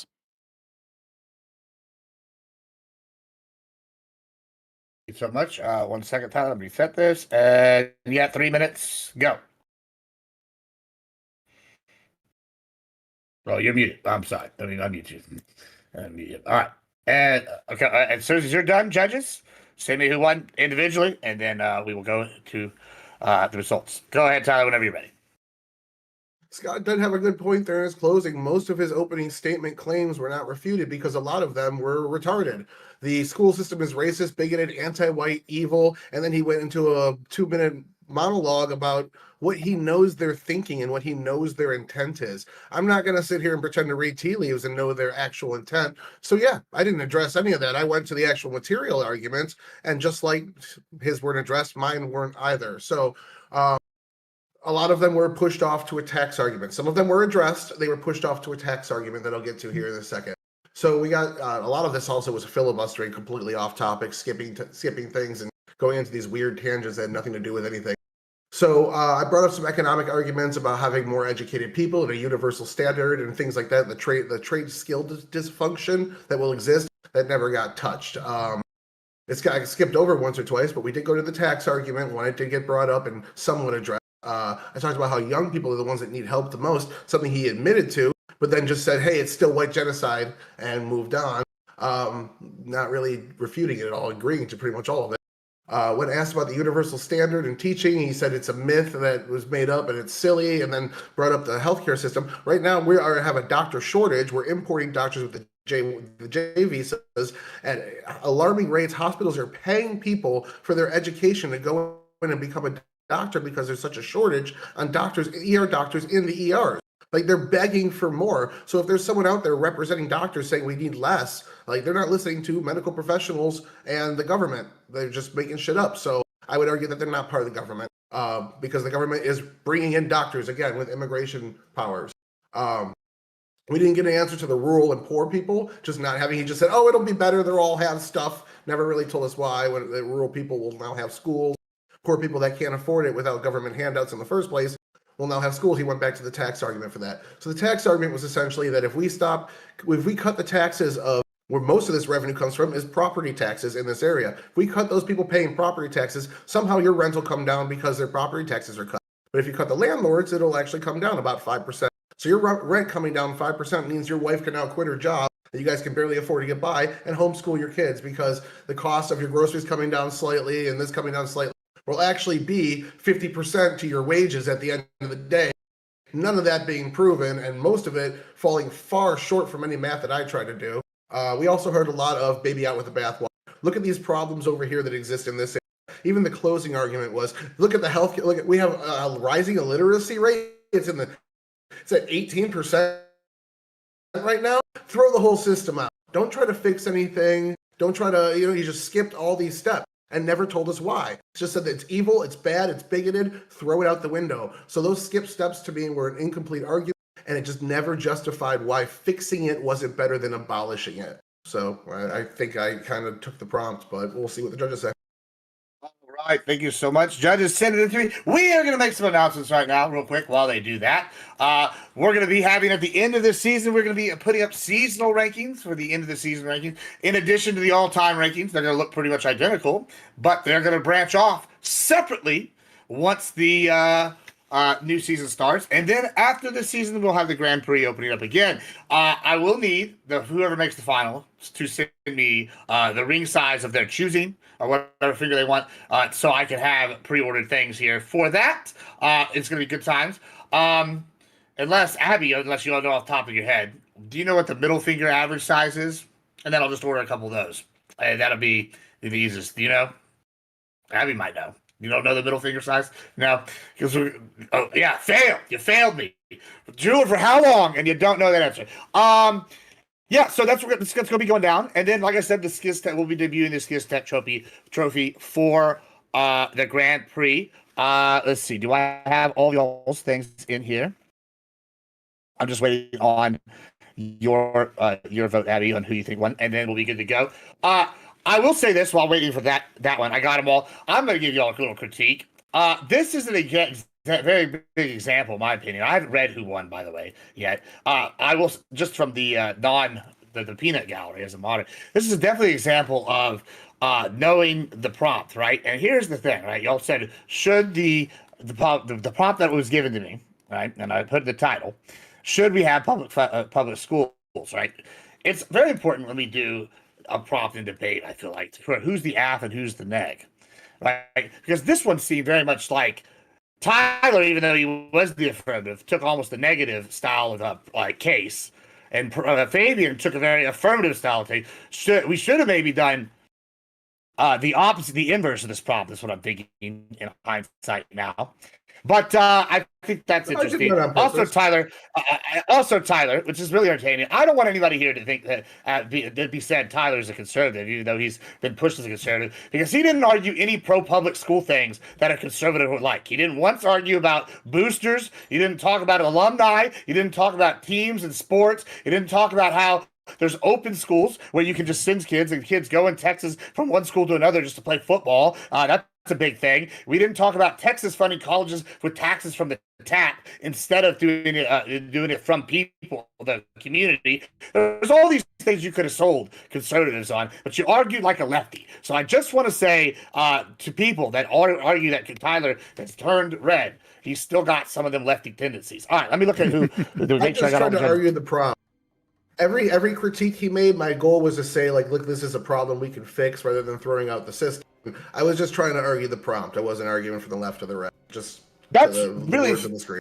That's really funny, because now I've just read the judges, and we'll start with Mr. McLaughlin, because I just read what you sent message to me, and it's almost the exact same thing I just said. Yeah. This was.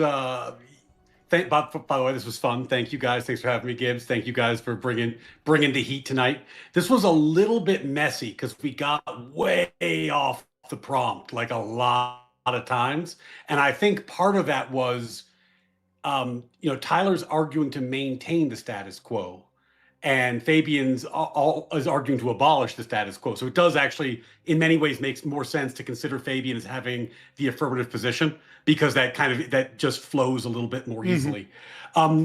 This was close in part because you guys spent a lot of time talking about very broad issues that were not necessarily the thing that was the heart of the prompt.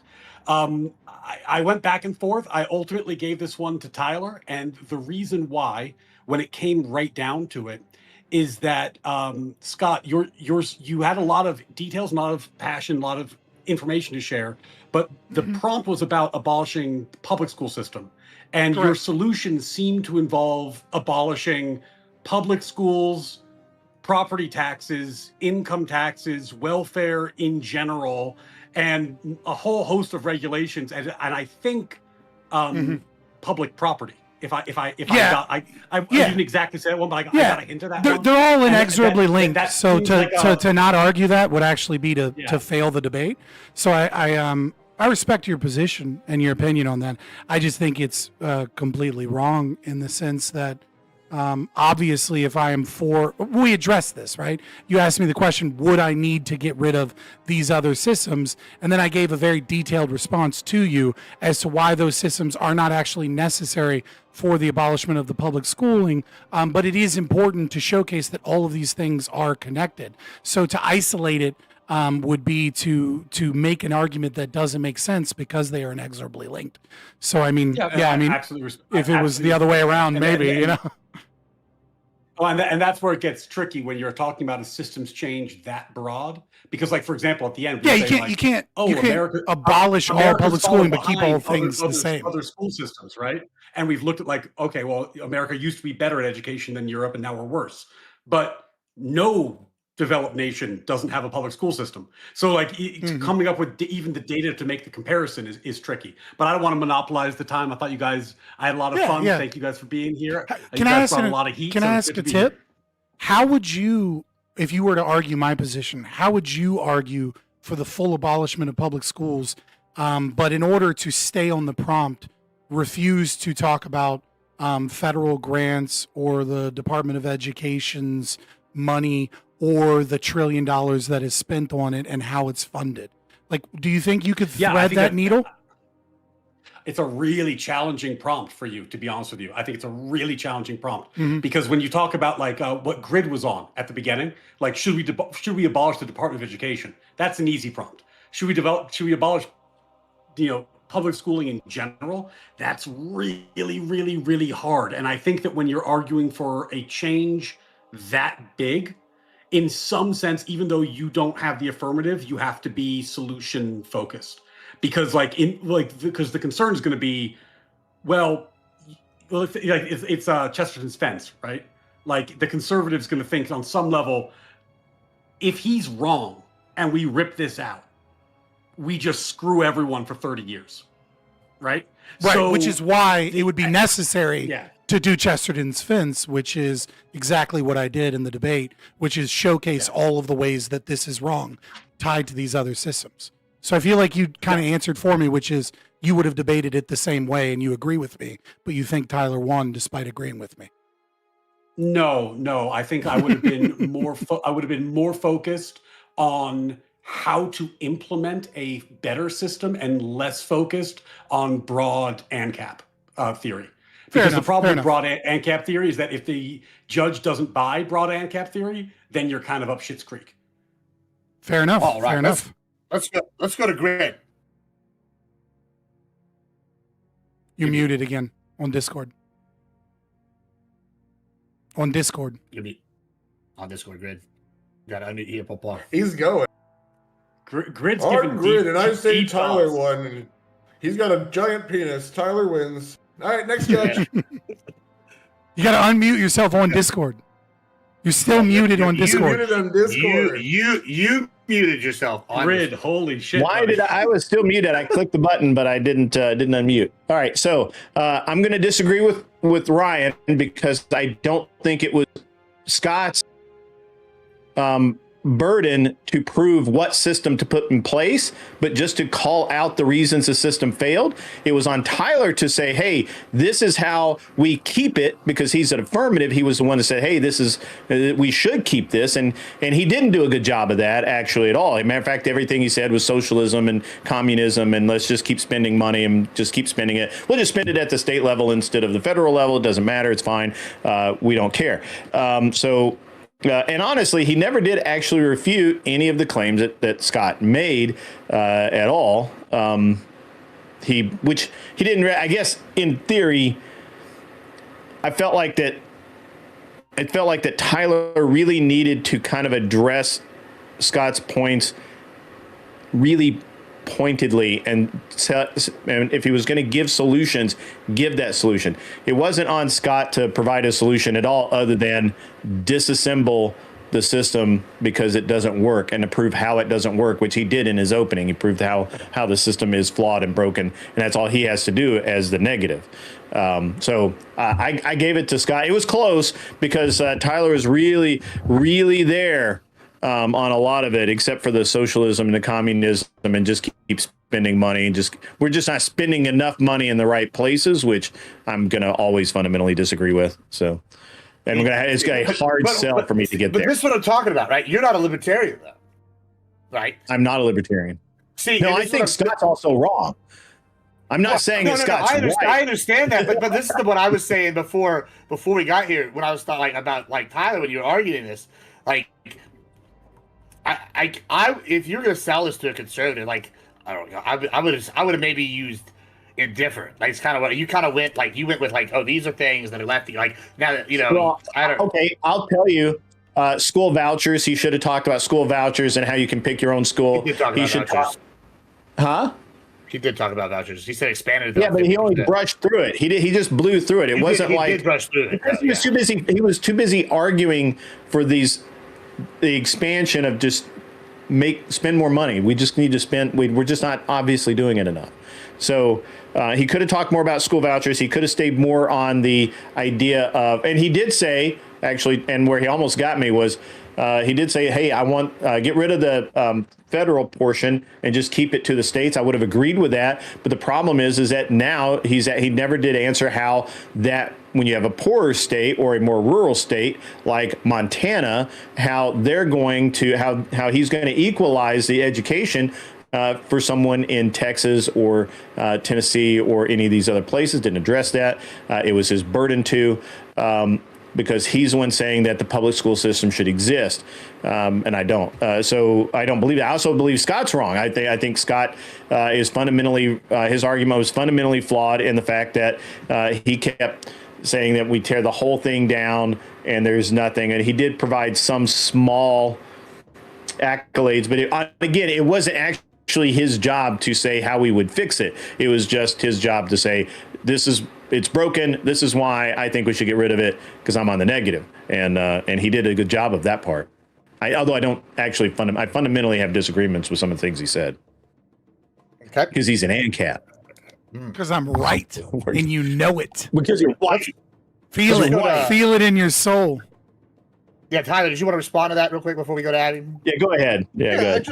There was definitely, like, every critique he brought up, my strategy there was to downplay it, to say you're using hyperbole, you're fear mongering, this and that. The only one we actually dove into. Yeah, you shouldn't have done that. Loans. Yeah, you shouldn't have done that. That was it made your argument look weaker. But that's the thing. It's like to say that these things aren't as bad as you're making them seem. They don't live up to the standard of throwing this out the window. This is an ideological argument. Yeah, sure. Hold on. Let me get the whole point.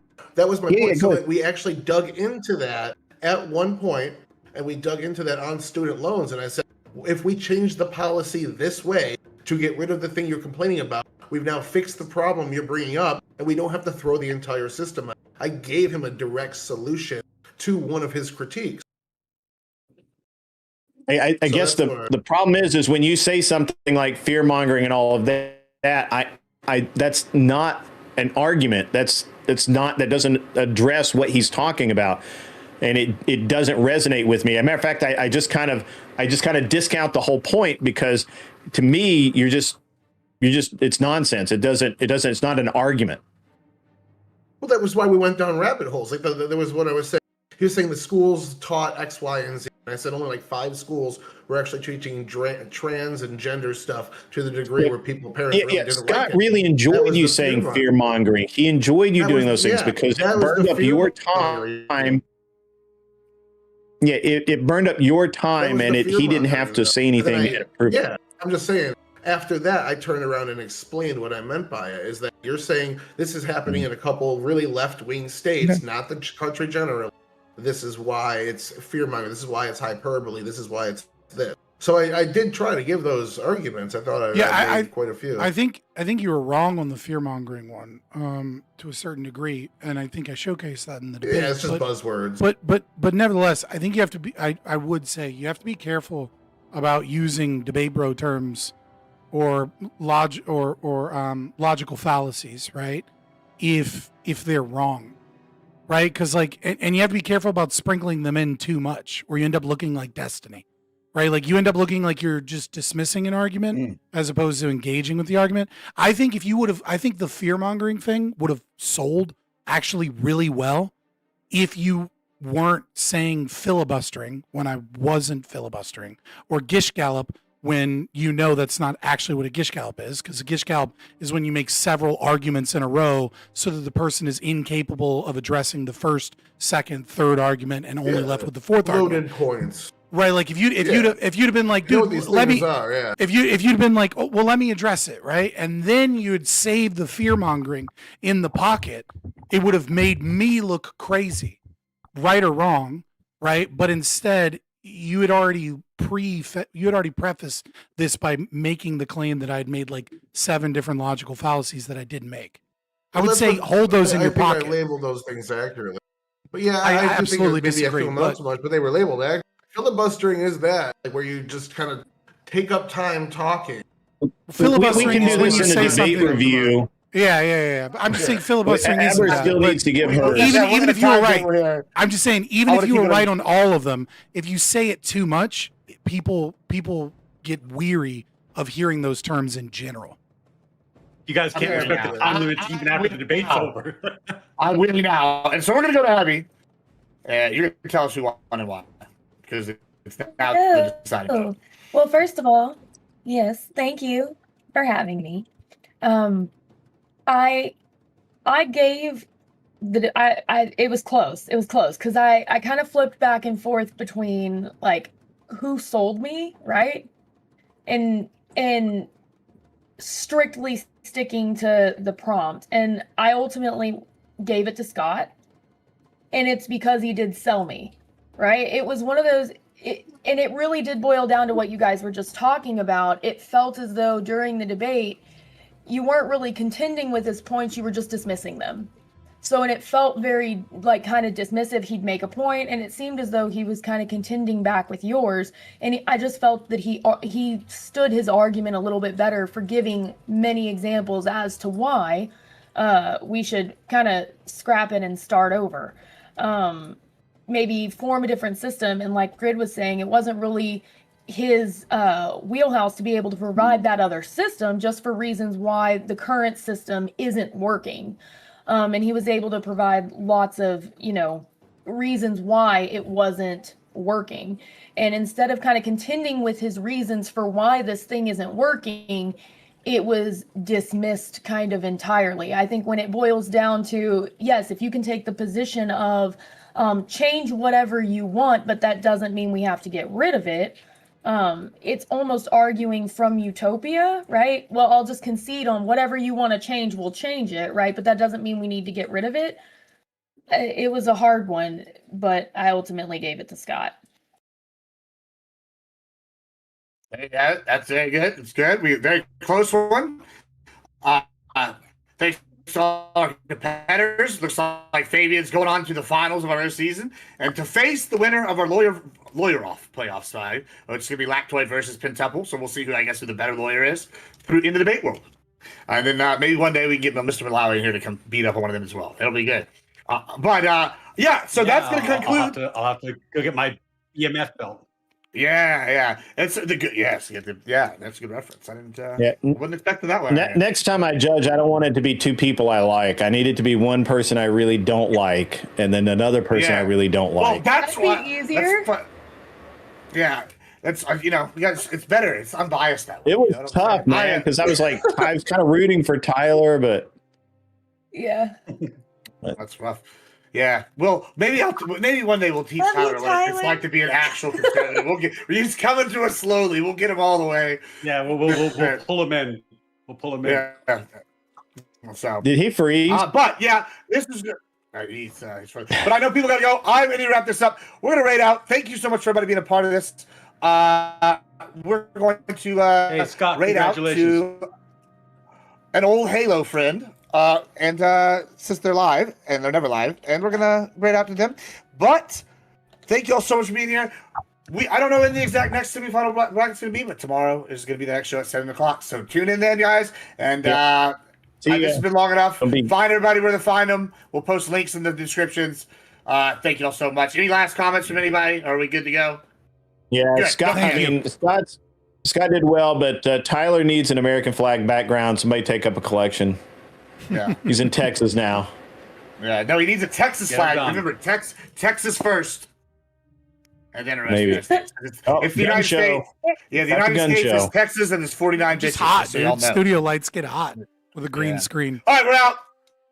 There you go. All right. Thanks, guys. Thanks, everybody. Bye. Adios. What's up? And then there That were was two. And then there were two. That was rough, man. I've been gone, man. I had to come back with the heat. I liked a lot of. I kept trying to lead Tyler into this kind of like You're still place live where on I my thought end, by that the it way. would. Yeah, I'm still live here. Okay, I like to let people know. Yeah, I kind of liked. I was trying to lead him into this, something where I thought that he could get over on you, but he was just really stuck in that one vein. I mean, I mean, let's be honest. I gave some bait. I gave some bait in my opening and closing. It's easy when you're not the affirmative. I mean, you did. I mean, well, the proposition was we ought abolish public schools. So, I mean, I was the affirmative, technically speaking. Right. It's just, it feels weird when the affirmative is against the status quo, is really the issue. Right. Right. You know what I mean? Like, so I was the affirmative, but I wasn't the position that the affirmative would typically take, because usually the affirmative is maintaining the status quo. And the negative prompt is against whatever the status quo is. Right. So I have but even still, my prompt is we ought abolish, not we ought abolish, and I have the utopic system that will replace it. Right.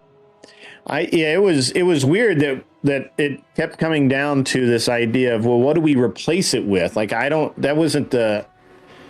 even asked him, like, would it surprise you if the grades have gotten worse since this has happened? Right. Like, this is, physical fitness has gotten worse. There were so many different ways I could have taken it if I were arguing it. It was like, well, what good is public school? If this is a reality that we're living in. And historically, I would have destroyed. I would have.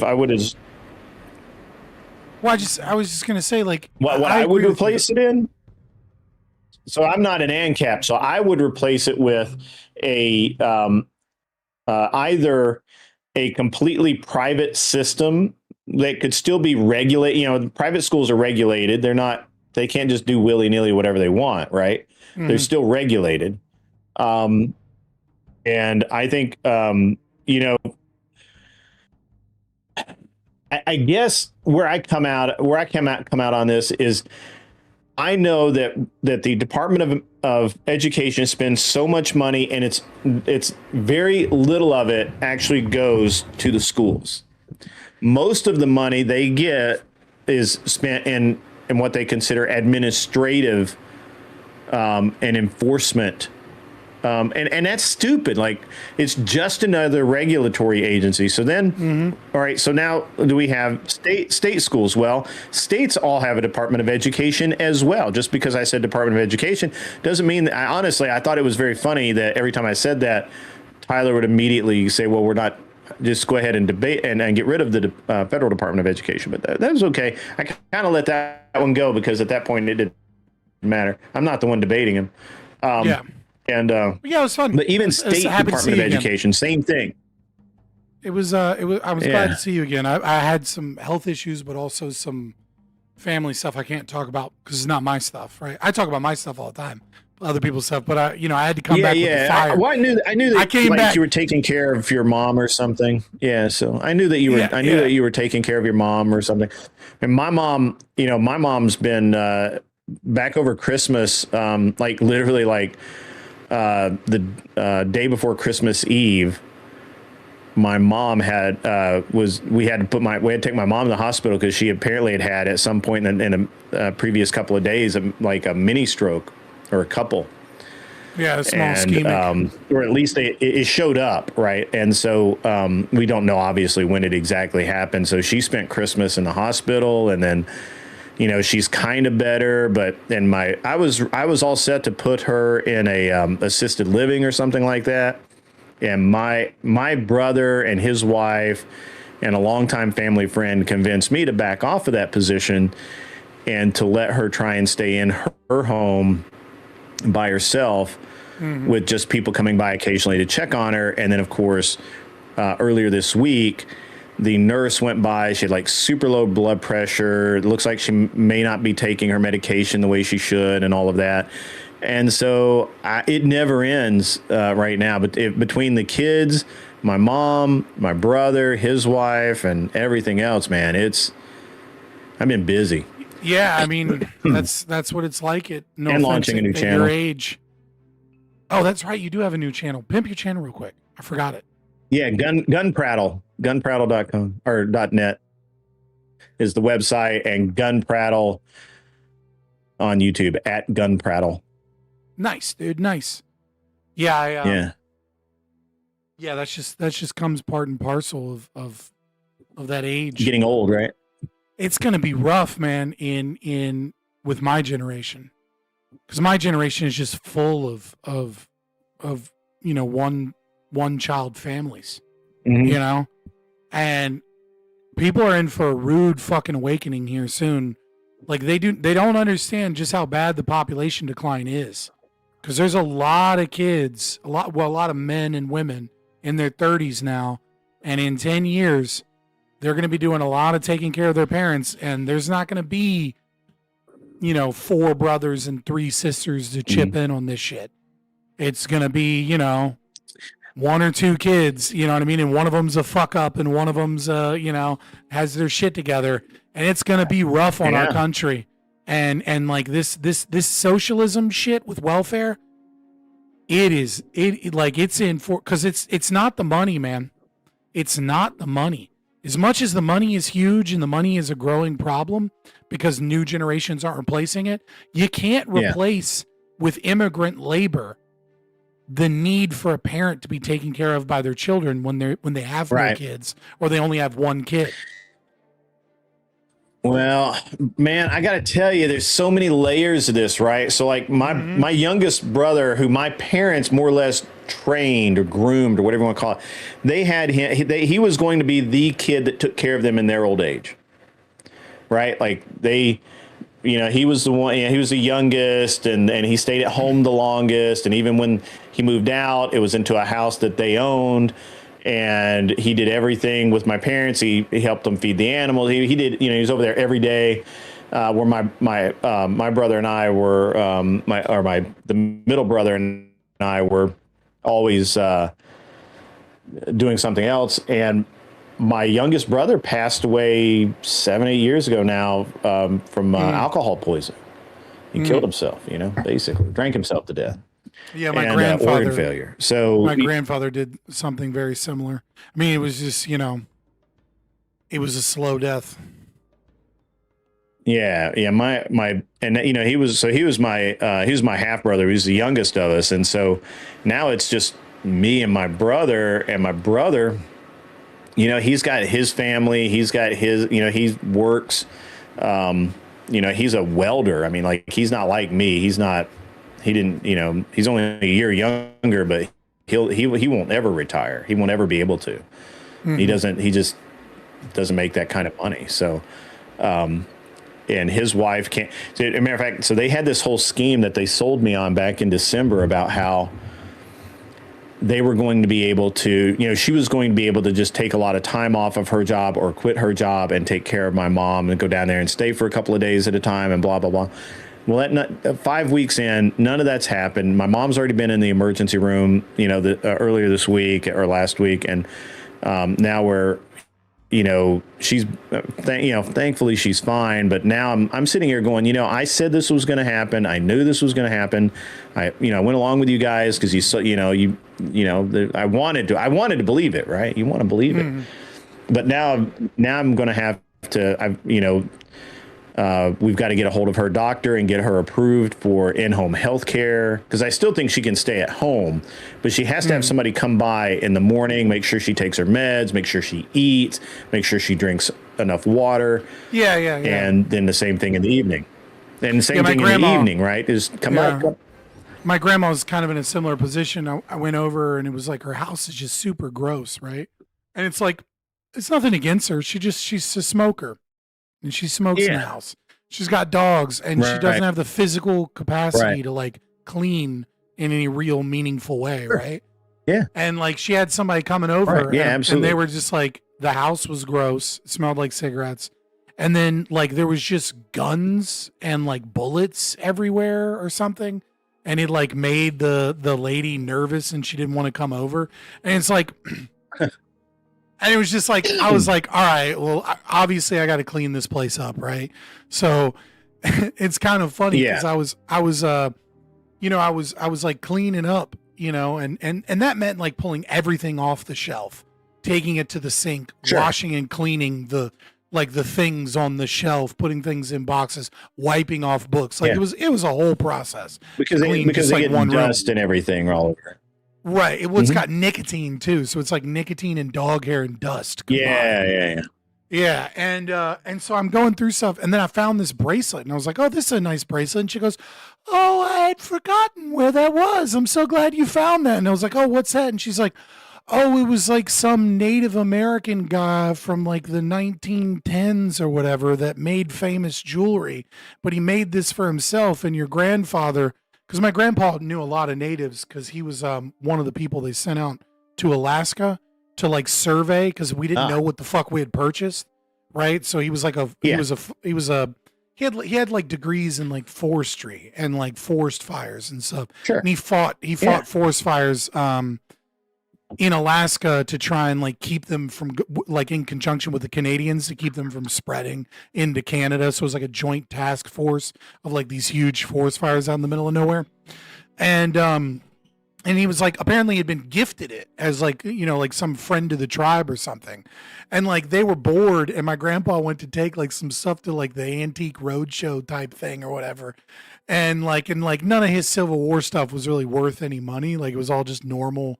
It was like, this is normal shit. There's no great finds here. It's cool stuff, right? And then like the antique, somebody came from like another booth and was like, "Can I see that bracelet?"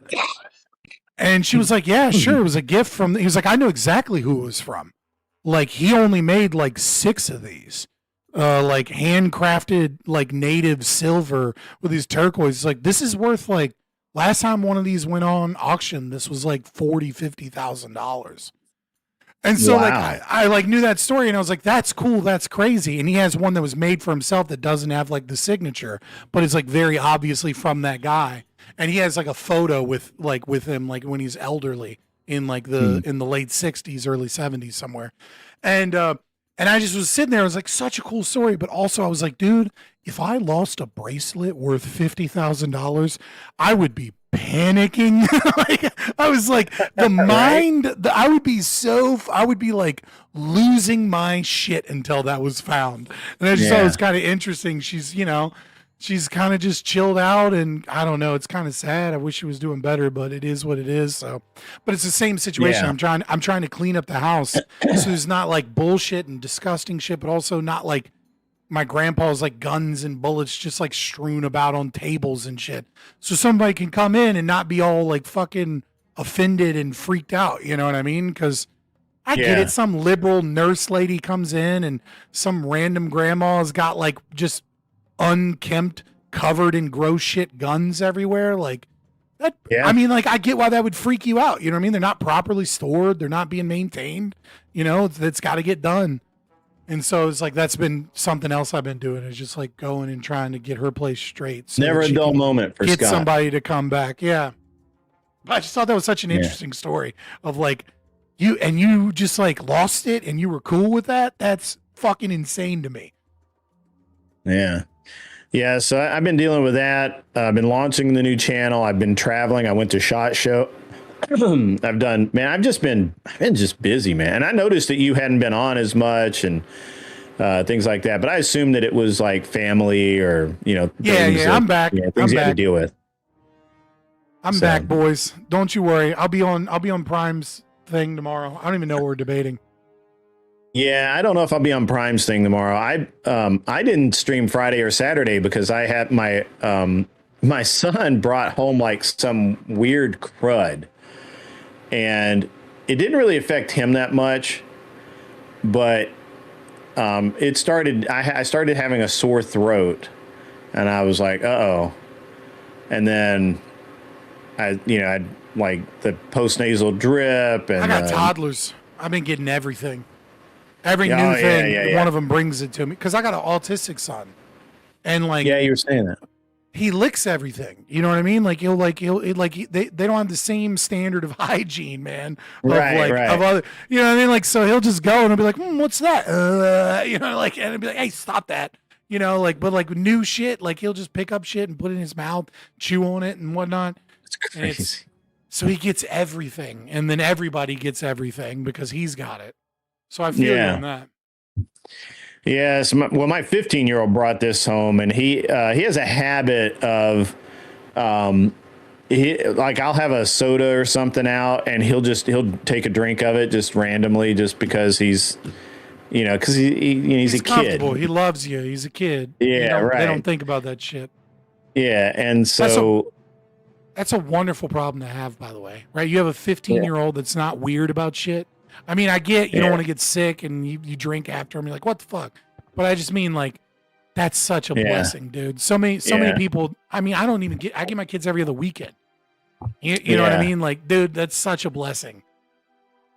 I can't really complain about any of that stuff with my kids. My kids are, so obviously my wife and I are still married, and we just had we got a 5-year-old, man. I had a kid at 50. Like, that's banging right there. That's baller. That's how you know you're a baller, that's right banging, there. phrasing, sir. Right. I definitely was. And so, but and so my 5-year-old is awesome and just super cool kid. Dude, it's so weird how you forget so much of the stuff when they're little. Mm-hmm. And like we every day I take him to because we're we've got him in pre-K right now, and he's been accepted into all of the really cool magnet or charter schools that we have here, and so you got to, and it's like all the other parents are jealous because they're waitlisted. And they get into one, and we got into all three, and they're just like, I'm like, well, hey man, it's my kid. What do you want? What do you expect? What do you expect? I mean? Excellence is expected. And every morning I take my kid to pre-K, and he's like, hug before I leave, and then I'll pick him up and hug him, and he'll like, another one. And I'm like, all right, yeah, you get another one. And a lot of times he'll be like, more. And I'm like, no, you got to go to pre-K now. And he's just, he's a good kid. He's a really good little, but 5-year-olds by and large are terrorists. You can never forget that. So he is a terrorist, but so he's really cool. Good. My 15-year-old and I, we went out today, and he shot sporting clays in the freezing cold. And I'm like, I'm not even sure I'm not sick still. And we're out here shooting, and he's like, yeah, well, it's what we do. So, well, hell yeah, man. Get back to it, brother. I'm going to hop out of here. All right, man. You have a great rest of your night, man. I know I'm a boring old dad dude, so that's what's up. I'm a boring old dad dude, just not quite as old as you. There you go. My audience is all Gen Z, man. Yeah, it's true. Mine, I don't even know. I get called boomer every day. I have range in my audience, which is great. But yeah, man. I'm gonna actually. I don't know how much longer I'm gonna be on. I was shocked that Tyler said he had to go to bed, but I think he has like a real job now. He doesn't get to work from home anymore. So sucks for him. Yeah. Well, sorry, sucks to be you. Maybe if you didn't have a real job, you could win some more debates. Congrats on the win, but it was so close. It really boiled down to I just didn't think that Tyler really addressed anything other than just, okay, take the federal government out of it, whatever. And it was just like, and he didn't actually give a reason why it needed to exist other than regulation. There's so many other things. I'm biased as fuck, but I don't think that was close at all. I think I absolutely bodied that every I step know of you the think fucking you way. bodied him, but Bro's entire outro statement was, and he didn't address this, and I'm like, I addressed that. Here's the 3 arguments I addressed it with, and then he didn't address this, and I'm like, I addressed that. Here's the 3 arguments. Bro was living. Y'all are all living in a fucking fantasy land. Y'all think that shit was close. I'm out. I destroy. Like, if I'd have won like landslide, I'd have been like, yeah, it makes sense. If I'd have won close, I'd been like, all right, whatever. If I'd have lost that, I'd have been like, y'all are smoking crack. Because I'm gonna make some clips out of that. I bodied him so good. I was really surprised that Ryan thought that Tyler won, and especially for the reasons that he gave. Like, I don't know. Why did you bring up the economy or other things? I'm like, I don't know, because they're tied to the entire abolishment of the. We're going to abolish public schools, but we're going to keep the property taxes designed to fund the public schools. And I even answered that. I was like, okay, but like, here's how taxation actually works. It's about government spending, not necessarily government taxes, et cetera, and I talked about it. And then Tyler's just like, what are food prices going to be slightly cheaper? And I'm like, you add $1 trillion to the U.S. economy. You tell me what that does to the grocery store prices. You're fucking insane. Well, if you think that's not going to have a massive effect on wages. To add $1 trillion, you think that's not going to affect poor people? Well, it looks like that. That Trump is actually like able to prove that he's helping the economy, and I need to dig into it more. But it's pretty interesting. Only because the base Supreme Court is getting rid of tariffs. Let's go. I don't think they're getting rid of them. They just said he can't do them the way he was doing them. I think he's got other ways. I thought that. But anyways, I mean. To be honest, I thought the tariffs were really working. It's really hurting China. It's like really, really hurting China right now. So, which is the goal. I mean, it was the goal of the tariffs. So, I mean, how is it hurting China when they're stealing our Olympic athletes? Okay, what are you talking about? China, number one. China have gold medal. Oh, sorry, several silver medals or some shit. I don't know. I don't really care. They were like. It was funny because I saw that meme today about how this American-born Chinese girl competed for America, and this other one competed for China because she was paid a lot of money. I said I would go, all right, and I'm lying now. One more thing before I leave. Yeah. That has been so interesting because I've had time to just like fuck around and look at the internet because I've been doing other shit and not streaming. That has been the most fascinating thing to me. It has been that the right is capable of adopting someone because she represents the United States of America, she reps our flag, and she's a champion, and she's doing it with a smile on her face. And the left has been completely incapable of understanding how that makes sense to the right, because it's very clear that she's probably a little liberal wokey. But like nobody on the right gives a fuck because she's repping our flag and she's doing great things. She's got a big smile. We don't give a fuck about her being an immigrant either because her dad was a fucking anti-CCP guy and she was born here in America. Like, and they're like, but she's one of ours. And the whole right has been like, we don't care so long as she reps our nation and smiles and puts on a great show and is a great performer. We don't. And it's just been fascinating. Right, and she won gold, right? And it's just been fascinating to watch the left not be able to grapple with the openness of right-wing people because they value themselves as being open when really they're the closed-minded people. They are the most closed-minded, yeah. So, and it's funny. My son is, obviously my son's American Chinese mix, right? And so we're watching this video. We're watching like Pearl Harbor. The movie with Ben Affleck and somebody else, and he is such an American dude that he's watching it. He looks over and, Dad, they're killing our boys. It's like is he American or is he just adopted Japanese racism from his mother? I mean, because if you really think about it, he's got 2 different reasons to hate China from mom and dad. You know what I mean? Like, fucking, I know about Unit 731. I know what those people did. Yeah. Well, he's he's been to Japan. I don't think he doesn't have anything against him, but he's Yeah, I don't know, man. He's like American dude. Like he doesn't identify as Chinese. I get it, but it's weird because he does not identify as Chinese American or American Chinese. He identifies as American. I'm American, right? And I just think that's really interesting because I deal with people on here all the time that are like, "Well, I'm Nigerian American." Like, what? Like what? It's like, anyway, do you not so understand what America is? America is like, as much as I hate when the left says it because they mean something totally different. We're a nation of immigrants, man. Like, you know what I am? Yeah. I am part Lebanese, part black, part French, part Scotch Irish, part other random mixtures of white. Yeah, so I'm you can American. be racist in I'm every American. country. Yeah, dude, I'm American. Like, that's what I am. I am a hodgepodge of random shit. I'm descendant from black slaves on both sides of my family.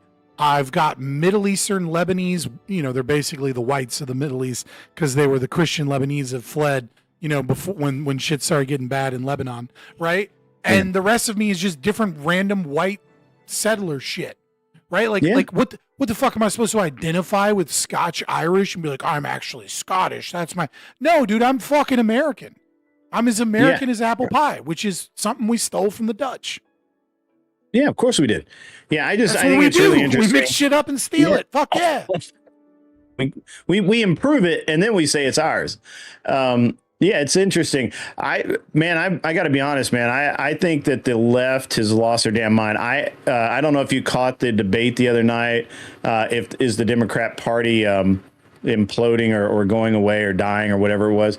And I smoked all those fools. They didn't. They weren't ready. The only thing they could do was say Trump bad, Trump bad, Trump bad. And I'm like, no, who cares? That's not the prompt. The prompt is your party dying? Obviously it is, because you can't, even the New York Times is saying that your war chest in New York City for midterms, the Republicans, who always have less money than the Democrats, have like $50 million more than the Democrats. Like that's they funneled it into Virginia.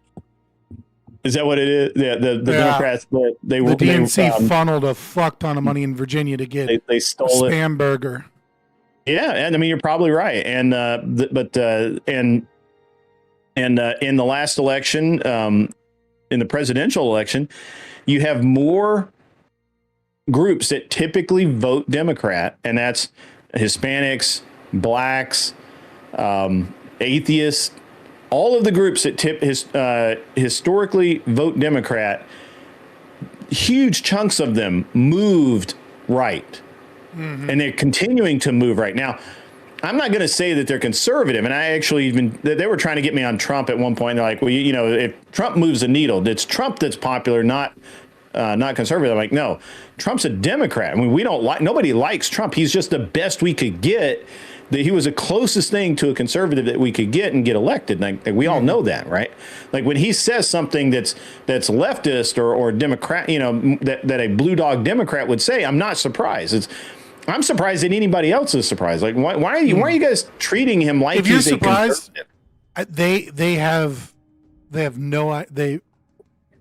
Pause.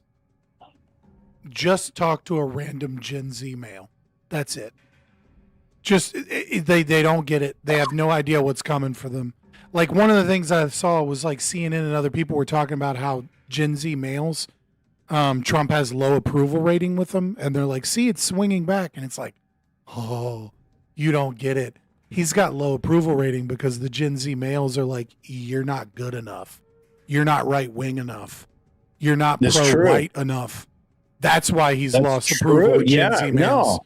It's like, no, you don't know. Like they have no idea the story. I've been trying to fucking ring the warning bells, man. It's like I have been saying over and over again, and people don't get it, and they just pass up. Like even tonight, like I had 2 goals tonight. I had a goal to prove the prompt, and I had another goal, which is to try and ring the alarm bells that like this entire system is targeted towards the destruction of young white males in this country. Mm-hmm. Like young white males in this country are looking at a welfare state that supports women, and that these women are only dating older men because older men have the wealth and the assets, because they have been gatekept from property ownership, starting businesses, etc. And these boys are fucking mad, and it's not going to be pretty when they start gaining more power.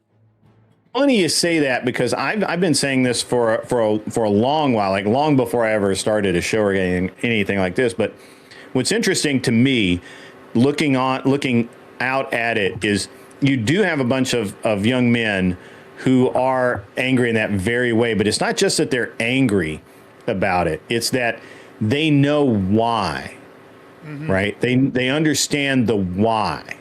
They know that it's not because they're bad, that it's not because they're not educated. It's because for decades, the most discriminated person on the planet was a white male American. Like you were going to be discriminated against, and there was nothing you could do about it. And in my generation, you would not say anything about it, right? Like it just wasn't done. And when you get your generation, probably the same thing. Like you didn't really, you would have been laughed out of your school if you stood up and said, this is, you guys are favoring these other ethnicities and races, and what about me? Why am I? Right. Why does my life have to suck? And yet that's exactly what's happening right now. And people don't like it. That's why. Look at Nick Fuentes. Nick Fuentes he's an idiot. He's an idiot. But he's one of the few people that was willing to say it early on. He says it out loud. Right. He says it out loud. And so I watched the old racist guy that is from the most racist town in America. And I think there was a black content creator that did some stuff with him. He's actually a good sport, but he's very racist.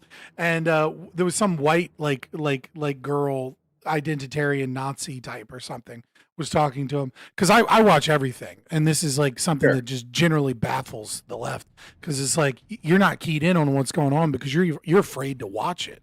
Hilariously enough, you're literally afraid to watch Nazi content. Fuck yeah, I'm gonna watch it. I want to know what the fuck is going on.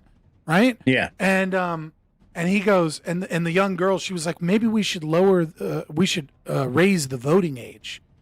And then he looked at her and he said, you don't have a clue what's going on right now. He's like, Gen Z? I call them Generation Zyklon.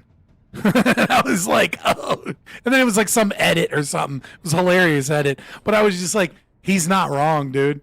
It's he's not wrong. People do not get, you guys have been screaming about fascism for 30 fucking years, about anything that doesn't go your way of socialist left-wing anti-white government control. It's dude, there are real fascists and they're gaining steam because they'll burn down everything to fix what's going on. Because what the fuck, if I'm 22 and I can't get a date despite being an average guy, and if I do, it's with some whore, right? And the girls that are nice girls are checked out, or if they are engaged, they're dating 30-year-olds with a house, right?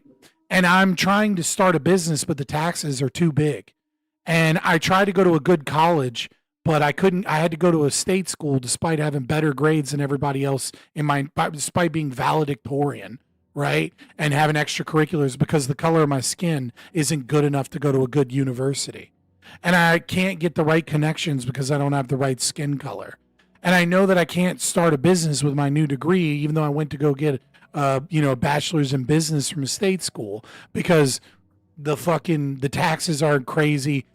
But I hear that if only I was black, I could get a fucking loan from HUD and another loan from this place and another loan from that place. So I can't meaningfully start a business, and I got to go get a shitty cubicle job somewhere. And I know that I'm not going to get any pussy. I'm not going to be able to really connect with people. The dating apps are going to fuck me. I can't get a house. And every year I watch the average age of the first-time home buyer go up. It's now 40. The average first-time home buyer is now 40 years old. Yeah. You think I won't vote for a Nazi to burn the whole fucking thing down because he's the only one saying that my people are the ones getting fucked? You're goddamn right I would if I was that guy. Yeah. Well, you look at, and I look at like my son's friends, and they're starting to think about voting. They're starting to think politically. They're Right. 15, 16. And they're far more conservative than I was at that age, for sure. Yeah, the church attendance Like- is higher in Gen Z than it is in millennials Their and Gen church X. attendance is higher. They're polite. They're polite, and they're like. I think you might just have a good kid with good friends, though. To be fair. Well, that's true. But even the kids that aren't like one of the kids that we shoot with, he's super polite. Just random kids. That's the new rebel. That's the new rebel. Yeah. Right, like Oh, yeah, Gen X and even millennials, rebellion was rebellion against the boomers and the parents, and rebellion against order and structure. Right, Gen Z's form of rebellion is to adopt authoritarian order again, to adopt politeness, to adopt social shame, to adopt social control of each other, to make sure people behave. Well, this is like, Gen Alpha, I think. I think they're considered Gen Alpha, but I think you're 15-year-old right. Alpha now? I think they're on the cusp. Yeah, I think that. Well, anyway, but his group. I mean, they care about they're in his segment. Like young men's fashion is like. Yeah. At the very beginning, It's 15 is the max age for Alpha. Yeah, they're really. It's like the fastest growing category of TikToks and stuff that they're watching is like young men's fashion, like how to dress, what you should look like, what is what looks like crap, and it may be because they want pussy. I mean, let's just face it, they're getting to that age where they're like, hey, girls are cool. That's literally anything that motivates a 15-year-old. Right, and my little brother. Also, I have a little brother. I think it's like.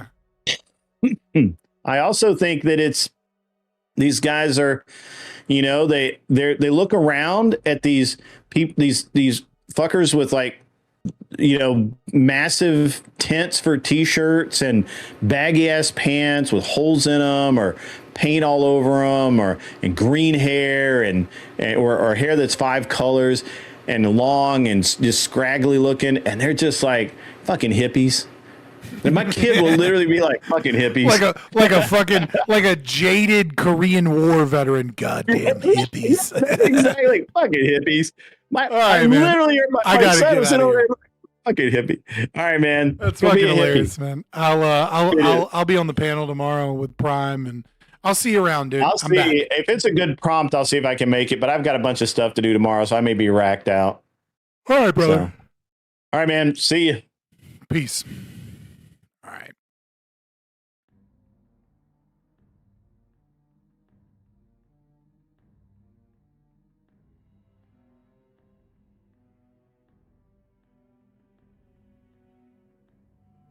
I am happy to be back, boys. I came with the fire, all right? I am reinvigorated to fucking hate the state. I don't know what the fuck they were talking about. That was a slam dunk victory for me. Anybody that thinks that debate was close is fucking wild.